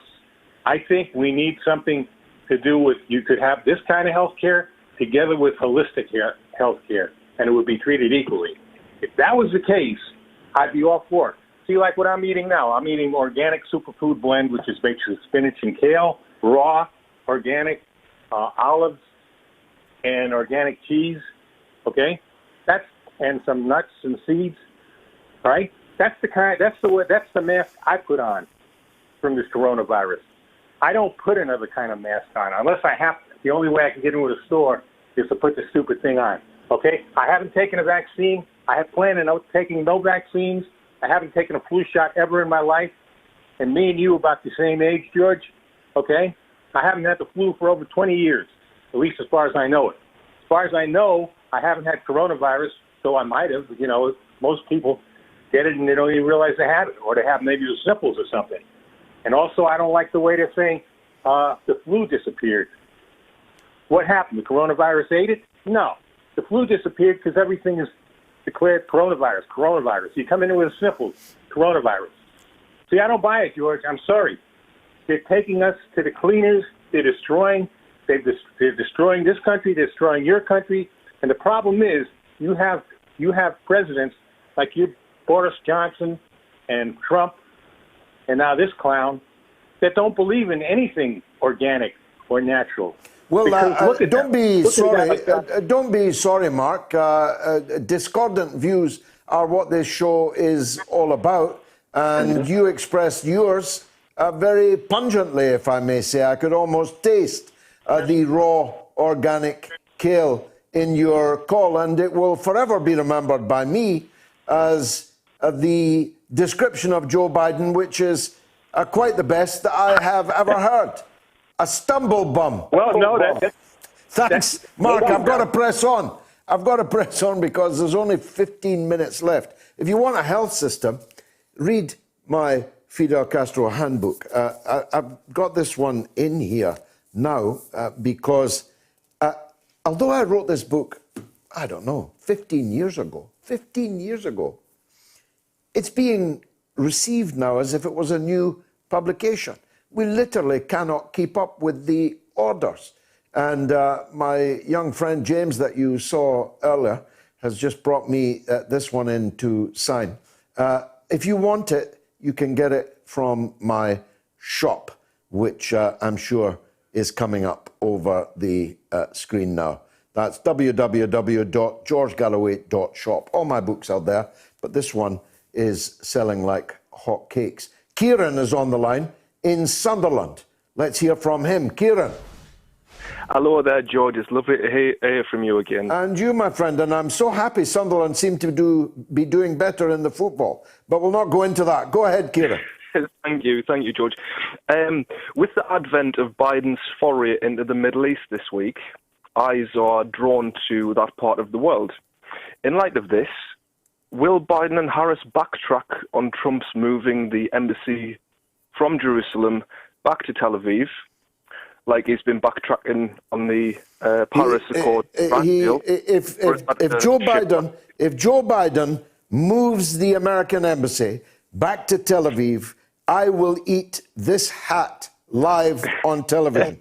There is absolutely no prospect whatsoever of that. Some things are permanent, Kieran, that transcend changes in the White House, changes in the Senate, in the House. And one of those is the United States special relationship with Israel. And there is absolutely zero prospect of the embassy being moved back. That's my view. What's yours? It seems obviously they probably would be spitting in the wind if Biden did actually turn around and do that. But the question on the Palestinian people seems to have taken a back seat over the past few months, and just a regime change as stark as Biden from Trump. I'd just like to see some light at the end of the tunnel for the Palestinians. I don't think it's a sharp regime change at all. And the Syrian example that we talked about earlier, the Iranian example, are evidence that actually there's virtually no change at all. We've got a stumble bum now. We had a clown before, and we'll have Kamala Harris before you can say Jackie Robinson. But these fundamental things, I believe, will not change, not unless we get real political change in America. Kieran, thanks for the call. Michael is in Sydney. I've got to go there. It's very early in the morning. Michael. Yeah, hey, George. I've been up since 6 a.m. watching. I always love to wake up early on a Sunday rather than listening to the ABC. I listen to you. It's how great. Wonderful. How wonderful. Thank you so much. I don't always get to hear all your show. Sometimes I do miss it. But yeah, look, George, I'd like to ring up about, you were talking earlier about, Iran and Syria and I think it's a perfect example. And you're also talking, we were talking a bit about cancel culture the other day when I talked to you about people getting cancelled. And I'm bringing back to what you were talking about last week, the anti-Semitic witch hunt against Jeremy Corbyn and people in the Labor Party. Now, what gets me is it's okay for politicians to get on TV and the media to get out there and cheer on the destruction of poor brown Muslim nations, killing poor brown Muslim people, right? And basically no one says that's violence, no one says that's hate, nobody says that's racism. At the same time, they run a false witch hunt against Jeremy Corbyn and the Labor Party and many people throughout the world, right, including a former lecturer of mine, Tim Anderson from the University of Sydney. I highly recommend you get him on your show. He wrote a great book called The Dirty War on Syria. That was really great research. And also, but Israel is guilty of collective punishment. Like you mentioned before, collective punishment is a crime. They cut off the water supply to the West Bank. They only let a certain amount of water in each day. They ration calories to the Gaza Strip. They need a certain amount of electricity every day. They've got no sewage treatment. They're dividing and partitioning their land, even in between the West Bank. You can't get from one place to the other without going through checkpoints. They're stealing their farmland. They're bulldozing their orchard groves. And they're just it's totally collective punishment. And to me, it really is on the verge of genocide. And that's the real genocide that people of the world should be talking about. And that's not anti-Semitic. These are facts. Right up until your last line, I was entirely with you and in agreement. But the size of the suffering and death in Palestine cannot be compared to a genocide. It is more a case of successive governments in Israel hoping, wishing, and trying to bring about the transfer of the Palestinian people in the occupied territories, because we now have a situation where there are more people living under Israeli control that are not Israelis than we have Israelis. There are more people without a vote in Israel than there are with a vote.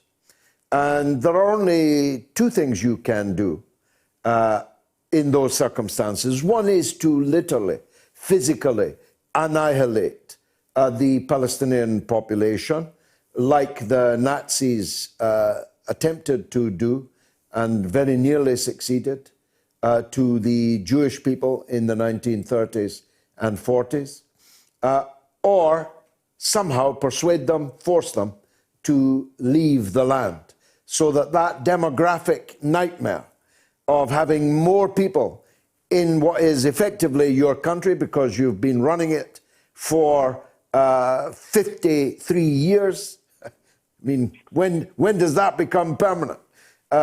Well, George, there's another word for that. When you drive a group of people from your land, it's called ethnic cleansing. They're cleansing the land of Palestinians. But they're not actually driving them physically from their land. They're hoping. They are, George. They're giving them no opportunity. They're giving them no alternative but either leave the West Bank and live on verging on the point of starvation. That's the point. With no infrastructure, no schools, no hospitals. But that is, it really is a war crime, and it should be investigated. Well, there is no doubt whatsoever that the conduct of the occupation of Palestinian land is a crime against humanity, and that it is a war crime. There is no doubt whatsoever about that. Many Israelis openly say so. Gideon Levy, the finest of all Israeli correspondents, has said so many times on this very show.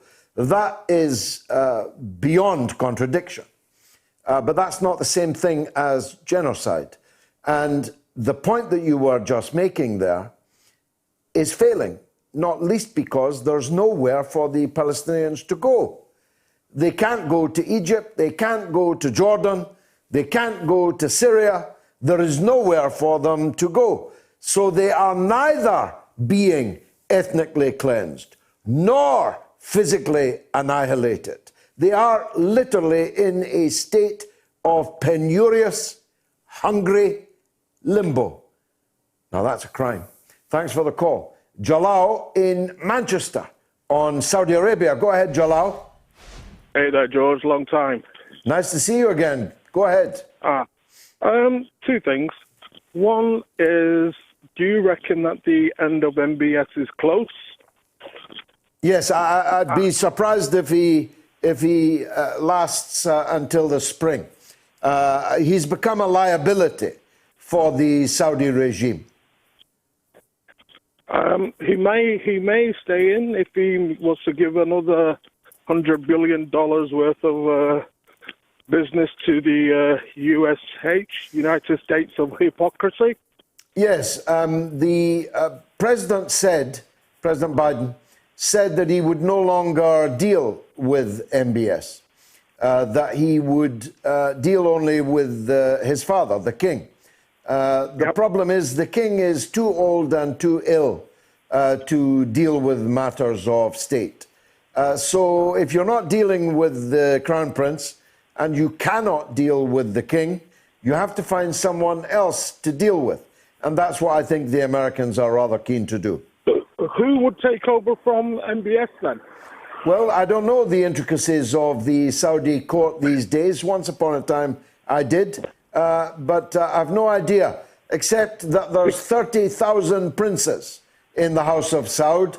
I'm sure the Americans have got a few of them on their mind. Jalal, thanks for that call. Time is against us, or I'd let you back in again.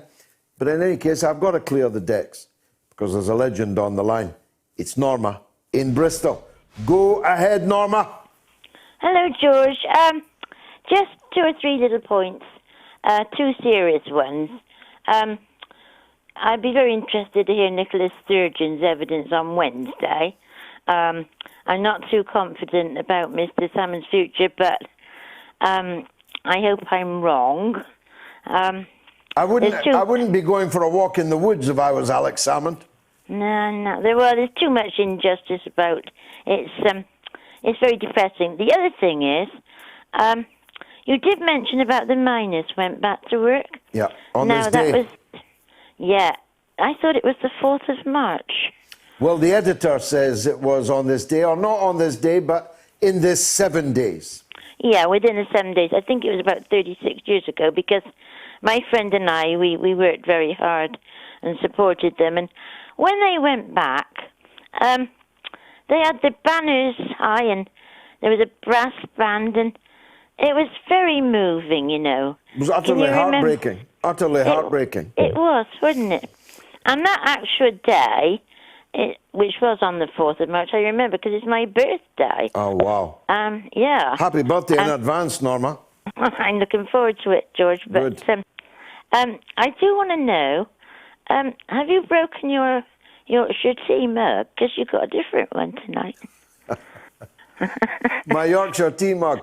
Well, actually, I'm looking for a new sponsor. Yorkshire Tea couldn't meet my demands. No, actually, as I've explained before, although it's a Yorkshire Tea mug, it's definitely not Yorkshire Tea in it. It is, it is Red Bush tea. I drink nothing except decaffeinated Red Bush tea, Rooibos, which is very beautiful tea. But the person charged with making sure I have that cup has singularly failed in his duties this evening, and he has been taken for re-education to a camp nearby so that the offence is never repeated. But the point you make about the miners is so powerful. And Scargill's quote that I gave in the item I did is true, of course, that the rest of the trade unions betrayed and abandoned the miners, and a fat lot of good it did them. Because, of course, once the miners had been crushed, it was a very easy matter indeed to roll up the rest of trade unionism in Britain, to the point where the only effective trade unionism in Britain now has no similarity at all to what trade unionism is supposed to be. I know. It is like a travel company, an insurance salesman, a marketer, a social worker. It's not any longer about defending the wages and conditions of the members and being able to fight for them, but with some exceptions, Norma. Yeah. The GMB are fighting a magnificent fight with the gas workers, the employees of British Gas. They are today's miners. Let's everyone get behind the British gas strike. Let's strike out for the British gas workers, because this fire and rehire on lower wages, poorer conditions, if they can do it to the gas workers, they'll do it to you. That's the lesson of the miners' strike, isn't it? Yeah, And there's also something very similar going on with the bus drivers as well, where they're going to have lower wages and reapply for their jobs. Unbelievable. And sick pay. And all of this is a consequence of the defeat of the National Union of Mine Workers, membership of which is one of my proudest possessions. Thanks very much for watching, listening, contributing in every way. God bless you all. See you next week.